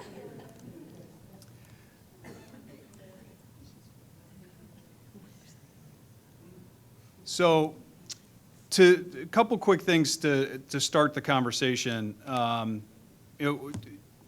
Typically, we dive right in and we start talking about the township operations and we talk about taxes, and we just want to make sure that we're being clear and transparent on when folks hear tax increase or deficits or that, many associate whatever increase is being discussed to the entire amount of taxes that we in Radnor pay. Just to be clear, we're talking about just the township portion of the real estate tax. So this does not include whatever the county is doing, nor the school district, which, as you can see, is the overwhelming majority of the taxes we pay. Radnor continues to be the smallest of the three taxing entities, and based on growth on the other two over the last couple years, our piece of the pie has shrunk even further. Coupled with that, one of the cost to live comparisons that we include in all the budgets, it's usually in the supporting documentation way at the back, somewhere around page 179, 180, so not most folks get there. So I decided to bring it to the front of the discussion tonight. And this is obviously not disparaging any of the surrounding municipalities, but oh, well, it's just, what I think this does demonstrate, though, is two significant things. First of all, it's the value at which the taxpayers in Radnor get for what the dollars are. We charge a millage rate that is lower than most, and then on top of that, I think just about every single one of these municipalities charges a flat garbage collection fee that ranges anywhere from mid 200s up to north of almost $500 for the year. And Radnor is able to incorporate all the cost of our trash recycling, yard waste, leaf collection, we're able to incorporate that into our millage rate. And we're able to do that, quite honestly, because of the strength of our business taxes. But like we've seen over the last couple of years, those taxes can be very volatile. So what we're looking at here, this comparison is done based on a $100,000 of assessed value, and assumes a certain millage rate. The title is static. I have since gone in and added a formula, so this number is going to change based on our discussions tonight. So the millage may not line up exactly with that. In fact, that millage there represents an increase over what our millage is today, while the graph is showing what our millage is at today. And we'll take a look at this later on in this conversation. But it also is, what we don't know right now is I think all these municipalities are having the same conversation we are about what their budgets look like next year. And I would anticipate most of those municipalities being in the same business that we are, with personnel being its biggest cost in providing service, that their rates will go up one way or another as well. So the highlight of the presentation back in October included a discussion on the balance between, come on, I guess it doesn't like all the graphics. I still think we could talk about this. So our Act 511 group, what I presented back in October and what this graph is showing here, without the bottom portion, which is just further lines, you get the gist that we have extreme fluctuation year over year in these numbers. So in 2022, we had a good tax year. 23, a sharp fall off. And when you look at the numbers themselves, they're not insignificant. So the difference between 22 and 23 was 1.7 million. A very, very strong rebound then in 2024, which in an amazing coincidence was almost identical to the 2022 numbers. But then in 2025, as reported, we've seen another sharp drop-off. And here at the end of November, while we might get a little bit of income between now and the end of the year, it will not be significant. This graph will look like it does today, a month from now. So for 2026, we incorporated some recovery back into that revenue. So we're not, in any of the deficit that we're showing today is we're not putting 100% of the reliance of covering that on real estate taxes.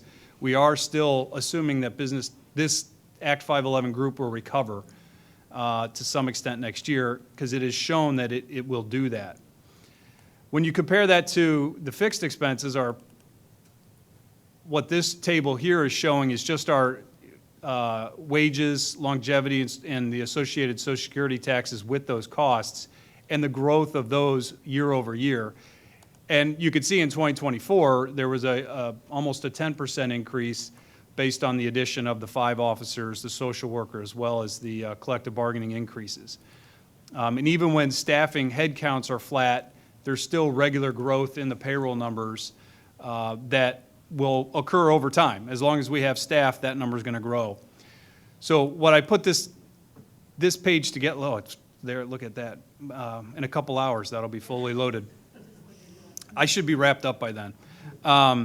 But you can see the relationship when you have fixed expenses growing at a regular rate, relying on revenue that, sawtooths like this year over year is a tough balance to strike.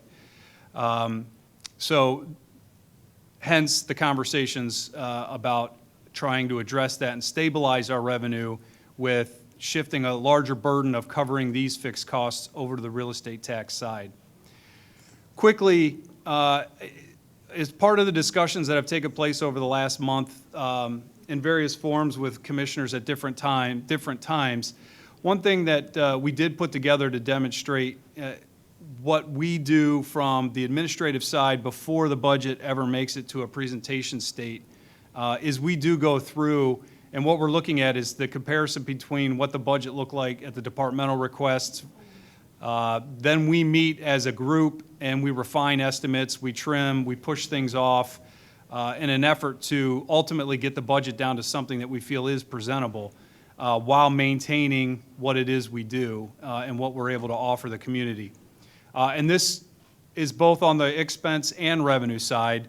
As I just touched on with the Act 511 group, that's an area where, initial estimates were being conservative based on the performance this year. And so, again, because we've seen the recovery, taking a little bit of risk there and building some of that estimate back in based on the fact that this group has performed that way in the past.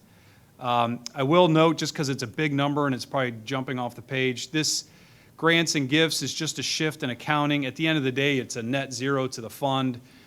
Grants and gifts are deposited in the general fund and then transferred to the capital fund usually, because those grants are for capital projects, or the stormwater fund if it's a stormwater grant.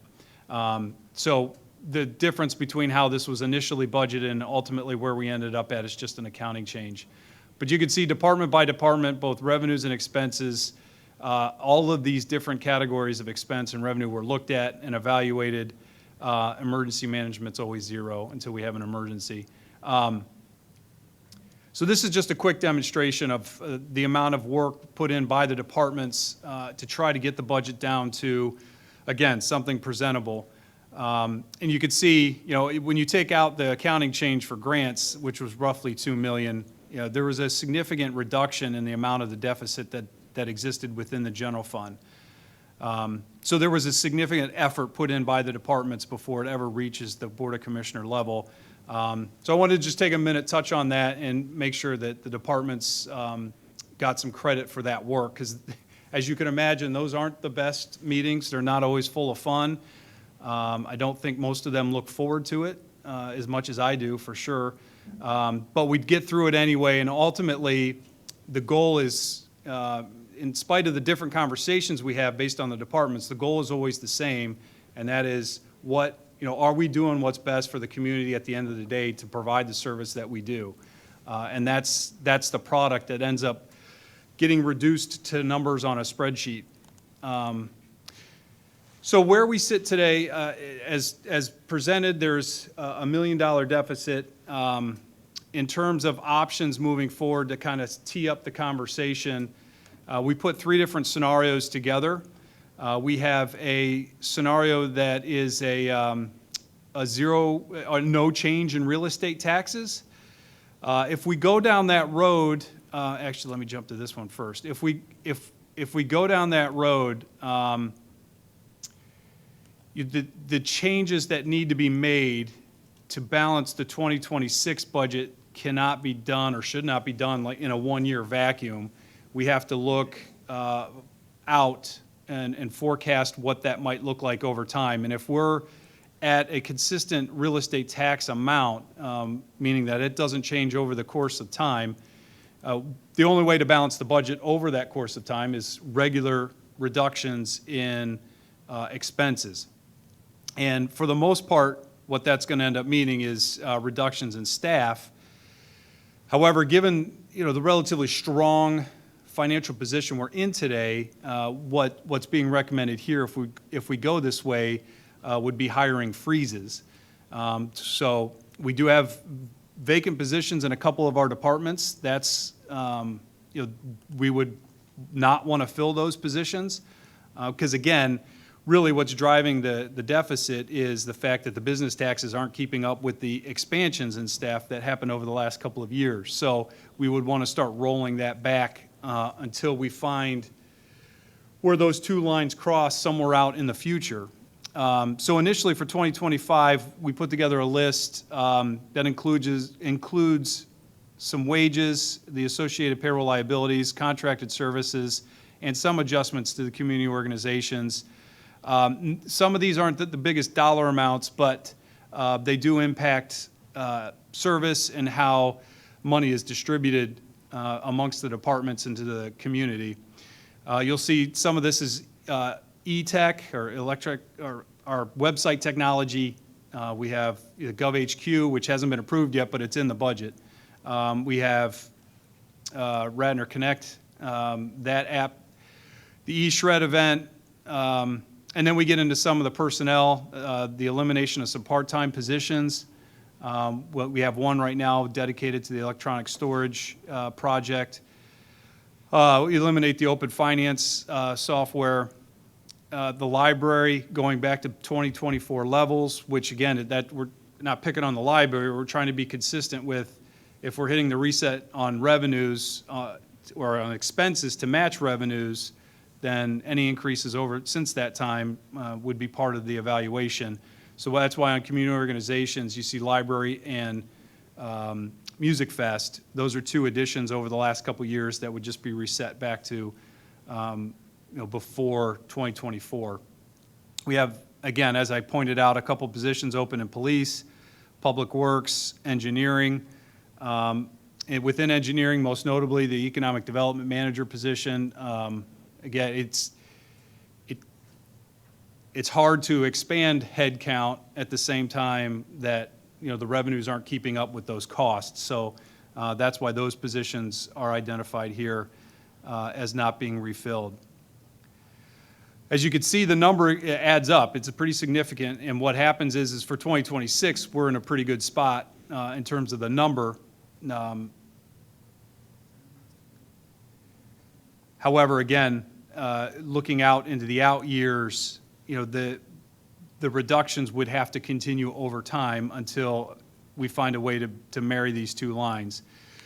The other component to all of this, regardless of what direction we go, is we have to, in some way, start developing a way to fund capital. What's been discussed to this point, or what I proposed back in October, was if we're able to solidify our operating numbers with real estate tax, we have the opportunity with business taxes to then start shifting some money to capital. And this will be better demonstrated in a moment when I show the other alternatives to the budget. But any of these green bars, which is our cash balance, over the line, which is our fund balance policy, would be monies available for capital. This is a tough illustration because without revenues in the out years, we obviously wouldn't have that opportunity. But it does work for 2026. Shifting gears now to blow that up a little bit, to different options for 2026. Same graph here, again, showing no tax increase. The difference between what we were just looking at in this one is this doesn't incorporate the expense reductions. This is with current staffing. And really the only difference is you could see how more accelerated the decrease in cash balance is without the reduction in expense. That's demonstrated both in terms of cash balance here as well as the net revenue deficits over here, keeping in mind that revenue is credit, so a below zero number is good, above zero number is bad. And then these two graphs just demonstrate the point, actually two different points. First of all, that expenses are outpacing revenues, but secondarily, for the years that are shaded, you could see the volatility in revenue, which is exaggerating the problem that we're discussing here, or that I'm presenting on here tonight. So a couple different options in balancing the budget. We have put together a break-even option, a fully loaded option, which that includes break-even plus all of the positions that the departments presented on at the last meeting. And then we have an option which is kind of in the middle of all of that, which is break-even with the civilian positions added. And as we go through these different options, there's a lot happening in the background, but I'll show briefly. So break-even includes wow, that is not visible. A tax adjustment of 0.1789 mils. That would cost the median taxpayer $98 and change for the full year, or $8.20 a month. What that does is it stabilizes our revenues to the point where these two lines are now trending in the same direction. And once we can demonstrate that from an operational standpoint, the gap between our fund balance policy and our cash balance within the general fund, this is the opportunity to fund capital here. Because any excess amount over the fund balance policy can be transferred over to the capital fund and used to start installing projects. If we have a scenario like these first couple years where we have some fund balance and then the next year it's gone, and then another good year, and then 2025 we'll still be compliant, but without stabilization, as I just demonstrated, without a tax increase, even this excess for 2025 will be eaten in 2026. When we take, so that's the break even. The fully loaded, you're not going to see any change here because really all that's happening is the expense numbers are changing, but the tax rate is calculated to keep track with it. So if we go from break even, you'll just, the expense numbers change a little bit down here. That tax adjustment is 0.3119 mils, 171 for the year, 1430 a month. So that, out of all the scenarios, that is the most expensive. However, from a staffing standpoint, that adds a significant amount of cost to the general fund in terms of the additional officers, the 3 that were requested by police to match the staffing study, the park operations coordinator, the park maintenance laborer, and the mechanic.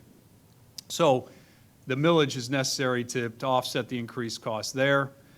And then, as we affectionately called it in our staff meeting, the kind of the last option, or the Goldilocks option, is somewhere in the middle, where it's unfortunately for police, it's not the police officers, it's the civilian staff, and that tax adjustment is 0.2249 mils, or 123.77, or 1031 for the year. So with all of that information, I'd like to pause before we get into the question, answers, and deliberation. We put together a quick video, and I'd like to tee up the video just by emphasizing that what often happens, even in our meetings administratively, is that we spend a ton of time looking at numbers and debits and credits and reds and greens, and what we tend to lose track on is what it means in terms of value and the people doing the work for us. And really, that's what this budget is. It's making sure that there's money in place for the staff and the departments to do what they need to do. So without further ado, Mr. Myers.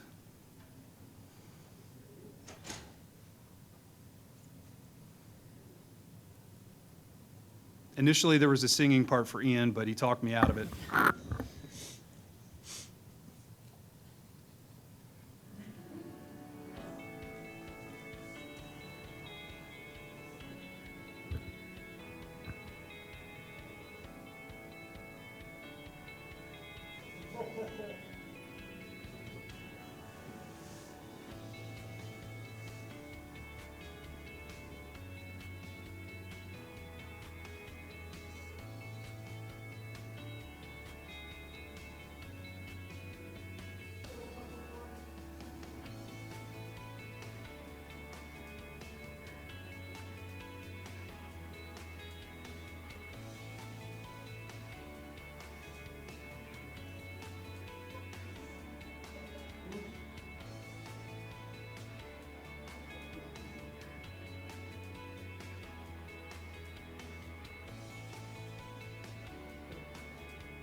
Thank you, Ian. It was well done. Well, I think you've solved why no one goes to the movies. Just want to say. So, All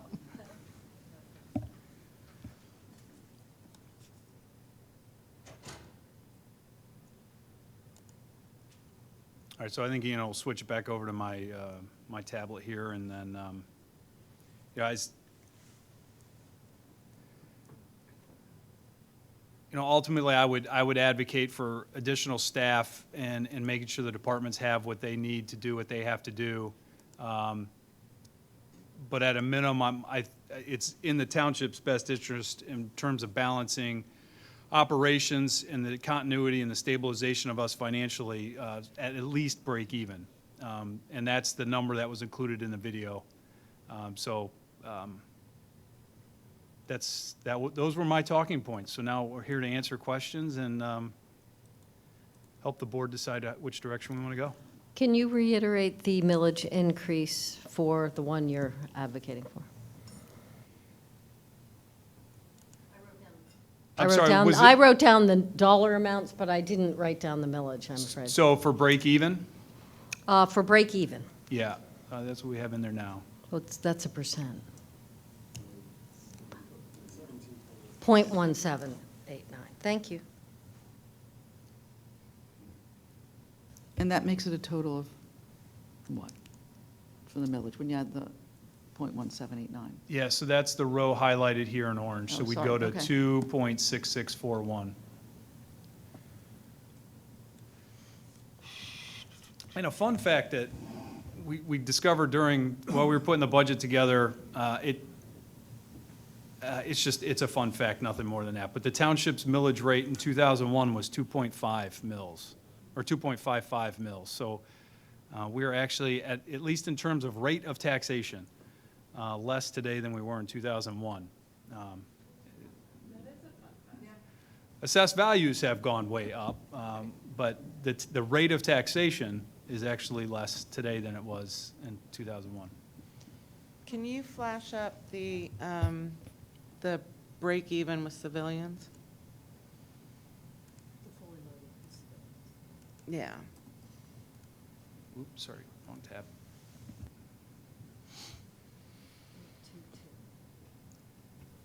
And could we see the Cadillac one?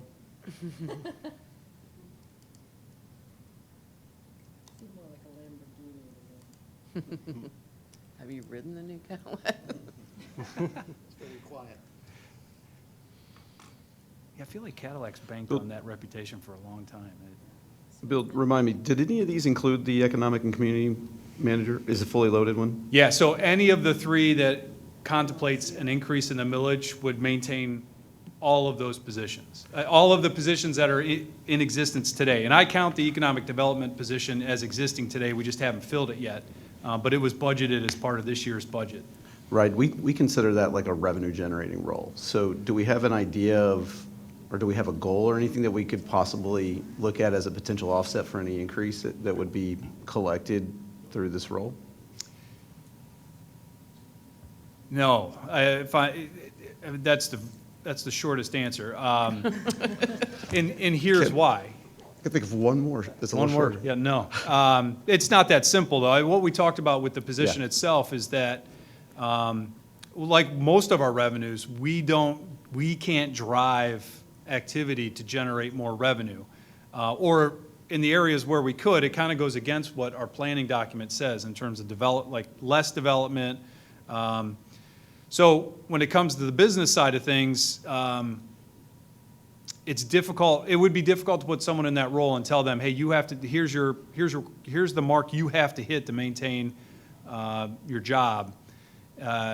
Just because they don't have all that control. What we do know is that if we have an advocate out there that's advertising for vacant office space or vacant storefronts, that we could track successes as they come in.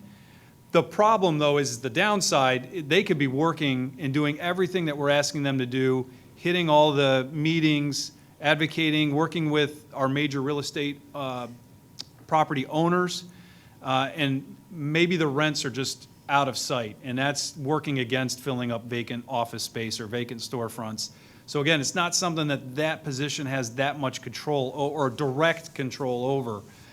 So that's where it gets difficult to tie them to revenue generation.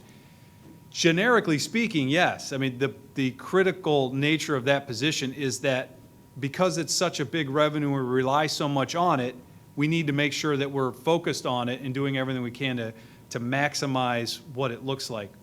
So you just got the two extremes. You got no and a whole reason why. But hopefully I'm I have a being tendency clear to on believe- the complications of the position. I get it, I get it. I mean, I do this every year too, you know, we've had this Yeah. talk. I fully believe that a role like that is self-funding. So I think the question is just how self-funding, and is it potentially something that could offset some of this, where we could say, hey, you know, it's actually funding one or two of these roles by being in place, where we don't have to consider that a burden on the sheet. But I get that you can't predict that and control it, so that's totally acceptable. Yeah, and I think. Oh, sorry. I would just complement that by saying we did put in here a pretty significant recovery in those business taxes for next year. So you might come to the conclusion that that person's going to be part of what that $800 and some $1,000 recovery we put in here looks like. Sorry. Yeah, and I was just going to say, I mean, you know, I always appreciate the way you present the budgets, because you give us an idea of sort of looking out a couple of years. And I do think that, you know, give it 2 years and we're going to have some really solid information about what that role is doing to help, you know, but I can see that it's hard to predict when it hasn't started yet. But, you know, it's something that I've been asking for, you know, really wanting to see happen for years. So would not like to see that role go away before we've even given it the, you know, the opportunity to be successful, and haven't even hired for it yet, so. I would like to, and I'm sorry, I know the board is aware of this, but if there's anyone in the public that's watching this and is starting to scratch their head on, you know, how are we actually going to track that position, or how do we know they're doing a good job? We do have metrics. We are going to get an entire inventory of office real estate, commercial, retail real estate, who the current tenants are, what the vacancy rates are. We're going to ask that this person track employment within town. We're going to ask this person to prepare and have an always up-to-date forecast on what rents look like, so they can start pinpointing, you know, this major tax contributor, their lease is up in 2031. You know, we should have an eye on that and be working today to make sure that if they're going away, that we've got something else ready to go in there. Besides that, we're going to be measuring touch points with the WBA and the local business organizations, the chambers and stuff like that. So we do have metrics in place that we will track performance. And if we see a deviation between the performance and what happens in revenue, then we'll have an issue. But so there, yeah, I just wanted to make sure that folks know that this person doesn't have just free reign and no accountability. Do these numbers include projected transfers from the general fund to the to the sanitary sewer fund, as we often have to do? So this is foreshadowing for 4B on tonight's agenda. So the decisions made by this board and prior boards over the last, say, 10 years have put the sanitary sewer fund in a very strong financial position. So there are no general funds necessary, nor do we forecast that will be necessary, even with adding the additional person in Public Works that Director Foster requested. Got it. And also keeping up with RHM and our other sewer agreements with Lower Marion and Upper Marion.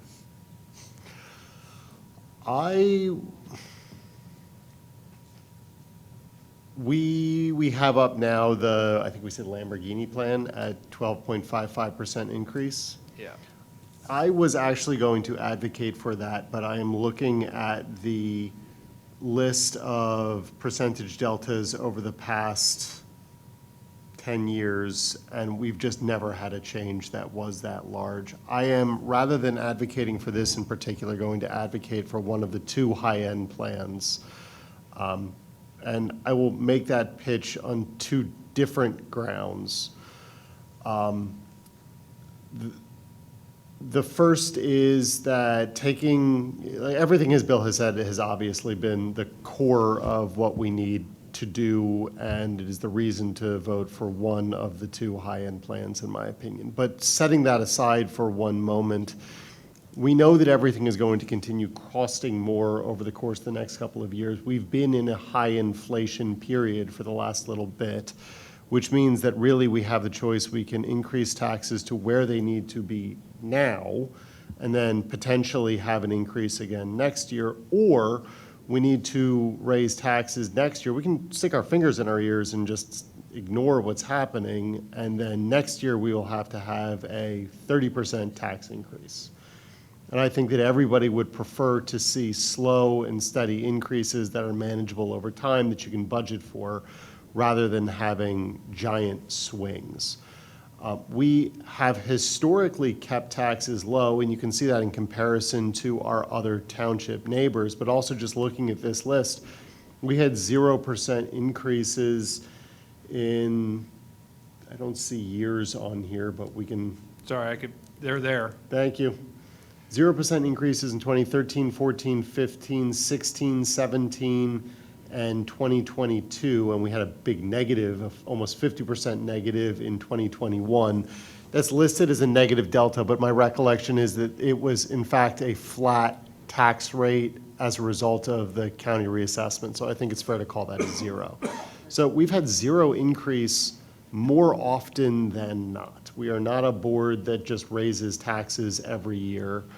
And to some extent, that may now be coming back to bite us in the butt, where we're talking about a 12% increase. I just said that we don't want to have a big swing, and now we're being told that to do all the things that we want to do as a board, you've got to increase taxes by 12%, which at $171 per year for the median taxpayer in Radnor Township is not financially devastating, but it's still a big number at 12.6% as a fraction of what our overall taxes are. So anyway, I'm not necessarily going to pitch for the Lamborghini version. There's a lot of nice things that we can buy with money. And frankly, most of the things that we do are most necessary to the people who are least able to afford a tax increase. Meaning, which is an incredibly confusing way to say that I think that we best serve those who need to preserve their funds by maintaining the services that we provide. If we were to cut services and the library has to cut back as a result, that's going to have a big impact on people who can't just go to Barnes & Noble and buy whatever. You get the idea. So yeah, I'm perfectly happy. No, that's not true. I am willing to have a 12.55% increase. I would compromise on the slightly lower increase, but I would pitch for one of those two. I'm just going to piggyback on Jack, because I think he made a really important point at the end there, and then I have a different comment, which is the increase, whether it's the 7 or 12 or whatever, is actually less than the services that we actually are providing for the tax increase. So I think that's a really good, important point to keep in mind. To be able to do the leaves, have the things collected, is a lot more than $170 a year. So I think that's something to note. I think the most important thing and first of all, thank you, everyone, for all the work you did on this. And the Excel skills are impeccable. This is a beautiful sheet. Just warms my heart to look at. The thing that's really important that I want as many people to hear as possible is that we do not have a formal capital replacement plan as it stands today. Right. And we are watching that curve. That's exactly what we're up against. And so while I hate seeing millage increases, I think it's the only way, to your point, Bill, that we can stabilize, and then we can start thinking about other ways to increase revenues. But I do think it's important to note that without a cap replacement fund, we're actually going to end up losing services overall. And we're going to end up, to Jack's point, with 30, 40, 50% increases in taxes. And it's probably better to take a small bite than a big chunk like that across the board. So I applaud your effort. I appreciate the support, and thank you for your very thoughtful response to my email. It's a lot of detail, and this is a lot of hard work that I can see when it is. I appreciate it very much.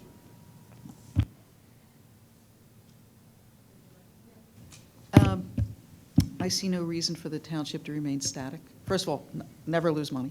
That's one. So the one that would put us not in great shape, I can't be in favor for it. While I don't like, who does, likes tax increases. I've never driven a Lamborghini, but I hear it's great. So the things that we have to do, from capital improvements, and because so many things were put off for decades and decades, and we're just trying to catch up. So we can all see the improvements we've made above ground. Everyone sees those.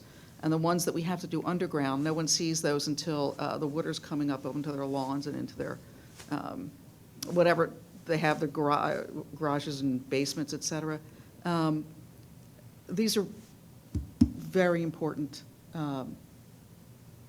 work. It's very important work that has to be done. I mean, a basement, you can lose tens of thousands of dollars, and if we had only raised it by a couple $100 and everybody paid that, we'd be in a much better shape, speaking for myself. So I am inclined to do what we have to do to get us a capital fund and make sure we don't get ourselves into a negative position.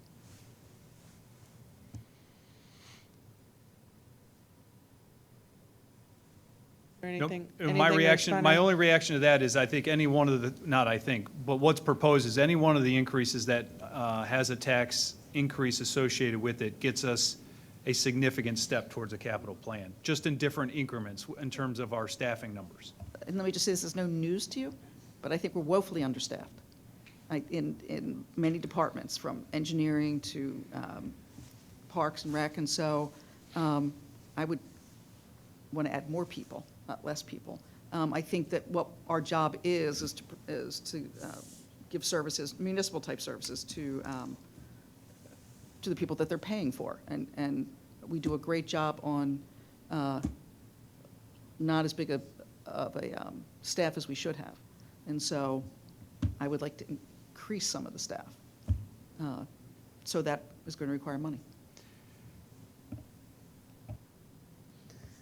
I'll go. So everybody's who's spoken already, I appreciate your insight, and I'm finding myself in agreement. I do, like all of us, hate to be the ones up here voting to increase taxes on our residents and ourselves. So, starting from there, I also cannot imagine how we can continue to be, this community without continuing to provide the resources. So I am also going to be comfortable voting for an increase in the mills.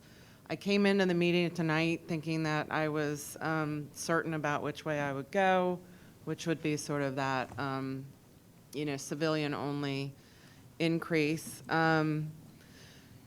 I could be talked up. I'm not going to be talked down, I guess is where I'm at. So that would be my kind of starting point, not my ending point, that I would like to see us staff up in some of our smaller departments that, are really struggling to maintain these excellent services that we all enjoy. And I do agree that sort of the cost of this increase would,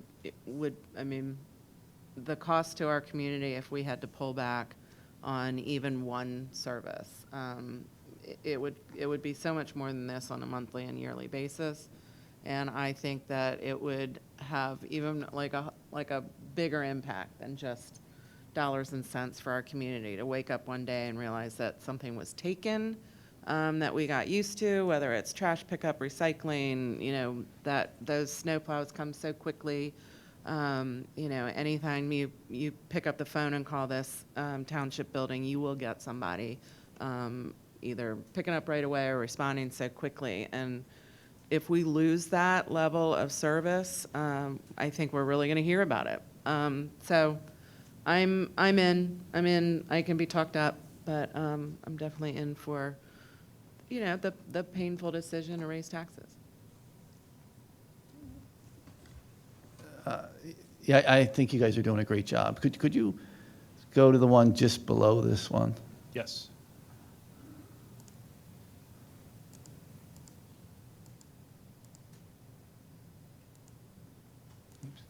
Wait, actually just make sure. Yeah, that yeah, works. that one. Yeah, thank you.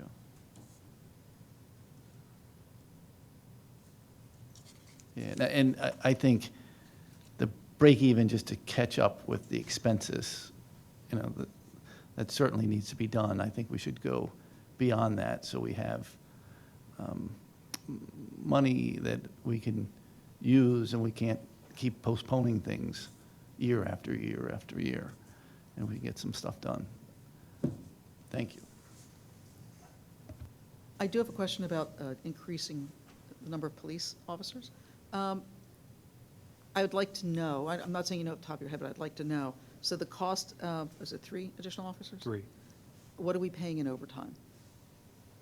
Which makes it the assumption that if we have 3, we're not going to be paying overtime. Now, I also know a lot of people like to get overtime. They're not complaining about it. They want it. So then there's the happiness factor of the staff or the police officers. So if you could let us know what that is? Yeah. As you noted, that's something that we're going to have to, more of an analysis that we can do on the fly here tonight.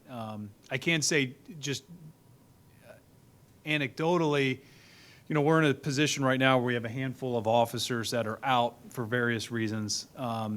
And that's just what happens every once in a while. The number's a little larger right now, just due to a series of unfortunate circumstances. But where I'm going with that is the staffing where it's at today, when we run into situations like this, the shift coverage and juggling of the different units and folks having to be put back into their platoons just to meet the minimal staffing numbers, that really does drive up overtime and affect service. So having an additional 3 officers would help ease situations like that for sure.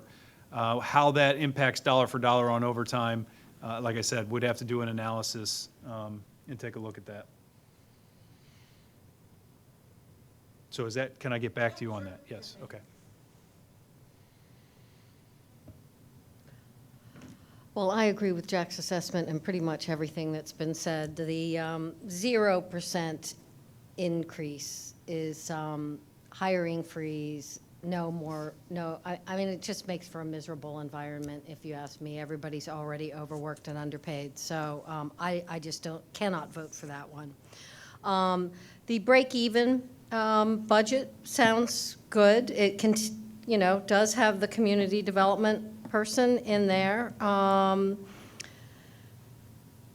The 0.22 odd millage increase with the civilian 3-member increase in workforce somehow sits best with me in that it's under 10%, which is a mental barrier for me, and I'm not sure there's a good reason for that. Whereas the Lamborghini version, to me, is another $50 a year. I think when you guys named it the Lamborghini version, you killed it. Yeah, I think maybe. Jack, you named it the Lamborghini version. No, Mine was Cadillac. Yeah, I think I did that, yeah. Anyway, so I'm standing by the 0.22 odd. I can certainly live with that, but my request would be that as a board, we kind of bear in mind next year when we come back, that we made the decision to spend a little bit to rake in a little bit less this year, knowing that there were other things that were being asked for that we could have spent. And as a result, when Bill comes to us with his same loopy, I could keep taxes static and fire everybody in the building if you wanted routine, we remember that we made the decision intentionally to spend a little bit less this year with the understanding that we might have to ask for a little bit more next year. So we might need to come back and do another 9% next year is what I'm saying, and we should not necessarily just say, hey, we did that last year. And expect to be at 0 next year. Exactly. I agree with you completely. The other thing that I see is that though it wouldn't be budgeted depending on how the year goes, we aren't going to have this community development person in for a full year, certainly, since we don't know who the person is yet, but it could be most of a year. And we see a real need for extra police officers that we may be able to address it later in the year if we needed to. I want to push back on that just a little bit, because I agree that that is very potentially a revenue generating position. And the longer that we don't have someone in that seat, the longer that we're not generating that revenue, and the projections. Well, I'm saying I don't know how long it'll take to find the person and get them actually physically in front of a computer or whatever and out there. Sure, So- I don't want to drag our feet. We're not. We're not. So I'm just saying, I don't think it'll be a full year. I think there will be a little bit extra money in the budget. Not that it would necessarily cover a police officer, but if the real need came, we could trim elsewhere and do that. May I ask you, so, because I remember this came up in the discussion of the Economic Development Officer, that Commissioner Mulrooney had said that they would like the person to be able to go to conferences and all that sort of thing to meet people, and et cetera. So in the budget, and I might have just not seen it, is there an allocation for that person's budget, not just their salary, but their budget? Yeah, so those kind of expenses are embedded within the departmental budget, so that's in the engineering and community development. Yeah, so that's in there. And it's in there both in terms of the wages and the anticipated costs associated with doing their job. And while we're on the subject, I would like, if things go well over the next couple of weeks, depending on a number of variables, I'm hoping to have a name and someone to introduce to the board before the end of the year. Now, they may not be in the chair because I'm not sure how much time they'll need to give their current employer if it's one of those scenarios, but we should be getting close. We are getting close. But I think to President Meyer's point, say one of the public works mechanic is in the budget, we approve that, and it takes 4 months, 6 months to find the right person. You're not spending that whole salary amount, and we might be able to do some creative financing when things come up later, which, Mr. White, you're usually pretty good at doing. I do have one question, and I don't know if you could quickly do it with your spreadsheet, or maybe you come back with that, but what would it look like to get 1 officer or 2 officers rather than the 3? I think the other positions seemed very individualized, like we knew 1 person for a mechanic, the 3 police officers, I know you can kind of lump 3 police officers together, but instead of coming with a whole team, maybe we incrementally increase to give them a little bit coverage, but not the full price tag. And again, it would probably take a while to find, you have to do the testing, they would have to test, they'd have to be identified, they have to jump through all the hoops that police officers have to jump through. So they probably wouldn't be there the full year either. Yeah, and in situations like that, any positive delta we have between what's budgeted and what the actual expense is, one way to look at it is that every single dollar there is a dollar that can go towards capital. So when we have those opportunities, that money can go to capital.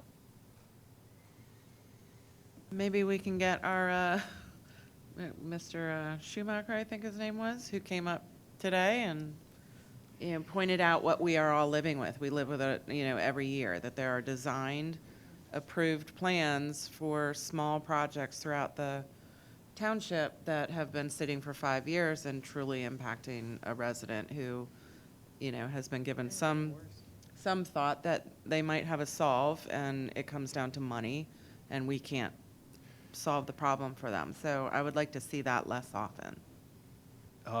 Wholehearily agree with that specific issue. Again, this is foreshadowing for 4C on tonight's agenda. The borrowing that was approved by the board earlier this year, that's one of the 5 projects that's part of it. We've got, and the other ones that were presented, but that's been the holdup. Mr. Wagner designed that a while back. The cost to actually install is what we've been waiting on.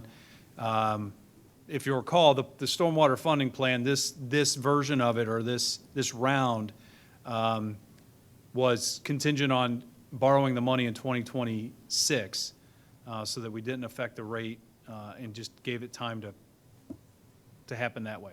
So early next year, you should see the ordinance to borrow that money, and then shortly thereafter, that's one of the projects that'll get done.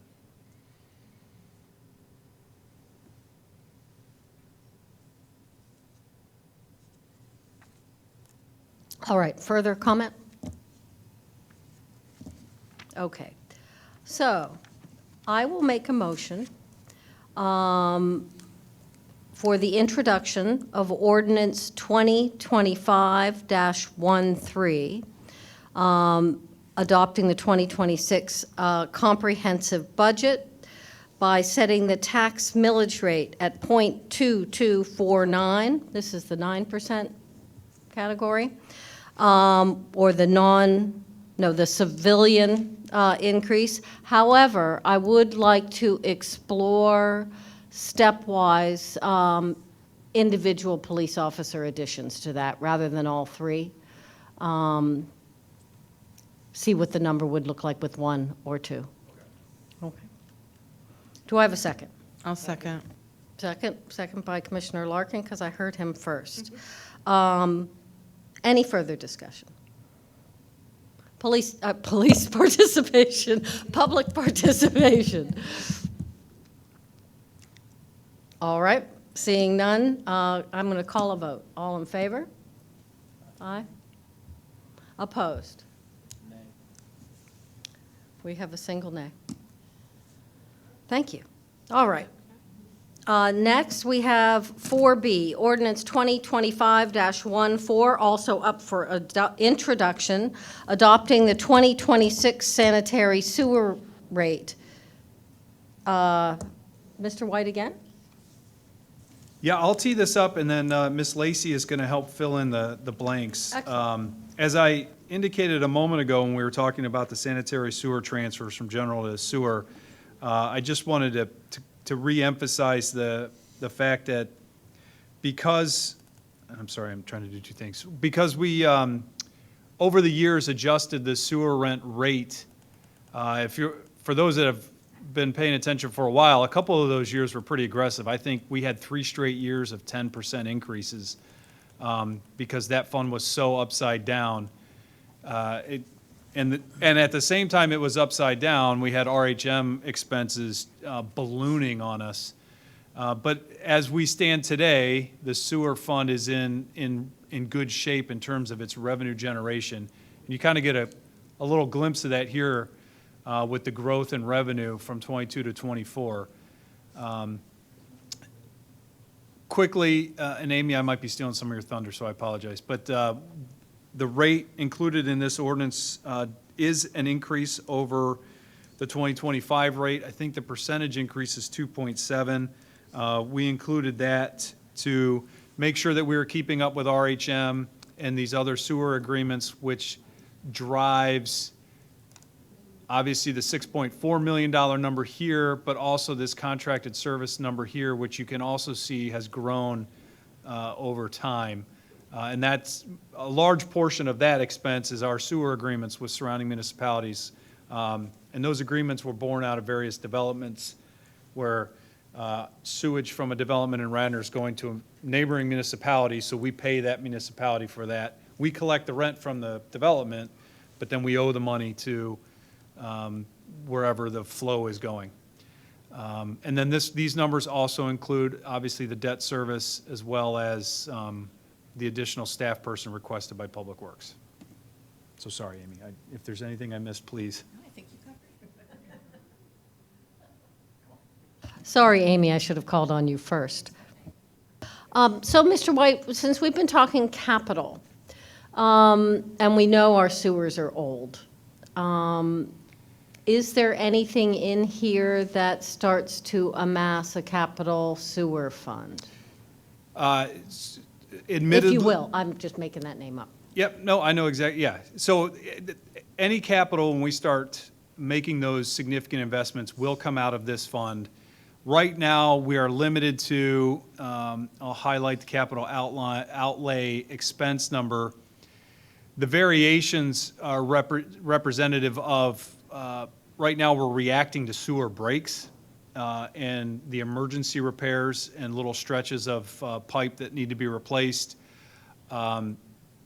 We are behind in our effort to video the system.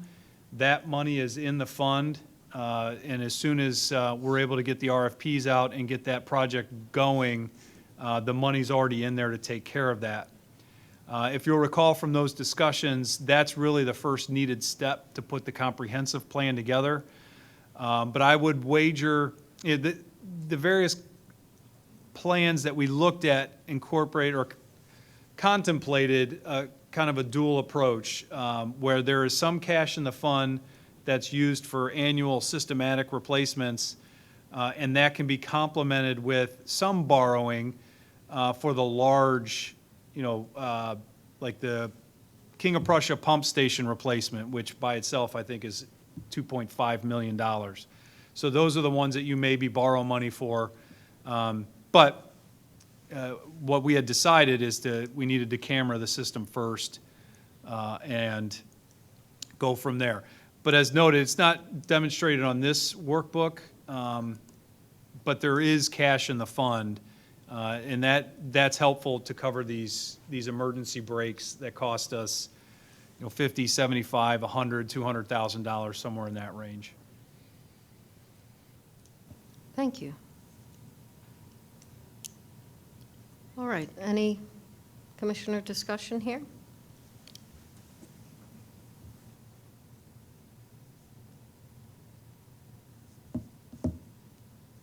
Okay.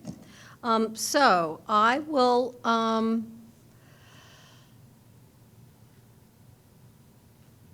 ask for a motion for the introduction of ordinance 2025-14. Yeah. Thank you, Commissioner Larkin, and a second. Second by Commissioner Riley. Any further discussion about this? Or any public, oh, go ahead. Yeah, I guess I'm sorry, I'm sure I missed it when you were saying it, but what is the actual rate increase? It's going from $13.11 to $13.46. Got my vote. Per 1,000 gallons of water used. 35 cents.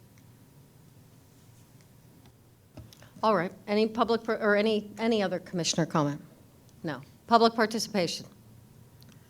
All right, seeing none, I'll call a vote on ordinance 2025-14. All in favor? Aye. It's unanimous. The last item on our business agenda is Resolution 2025-161, adopting the 2026 stormwater fee. I don't know that there's much to say about this one, but Amy, would you like to? Sure. The resolution in front of you is simply just to set the rate for 2026, which is the same rate as it is for 2025. All right, so no change in the stormwater fee. I don't think we've had a change. Yeah, that's good. All right. No. Could I have a motion for Resolution 2025-161, the 2026 stormwater fee? So moved by Commissioner Mulrooney, and a second. Second by Commissioner Riley. Any discussion? All right, any public participation? Seeing none, I'll call a vote on Resolution 2025-161. All in favor? Aye. Unanimous. That concludes our business agenda. Next, we have reports of board liaisons. Anything to say? All right. I do want to say that there will be, after tonight's appointment to the Board of Health, there are still 2 openings as of the new year. So we have some people rotating off and some people moving.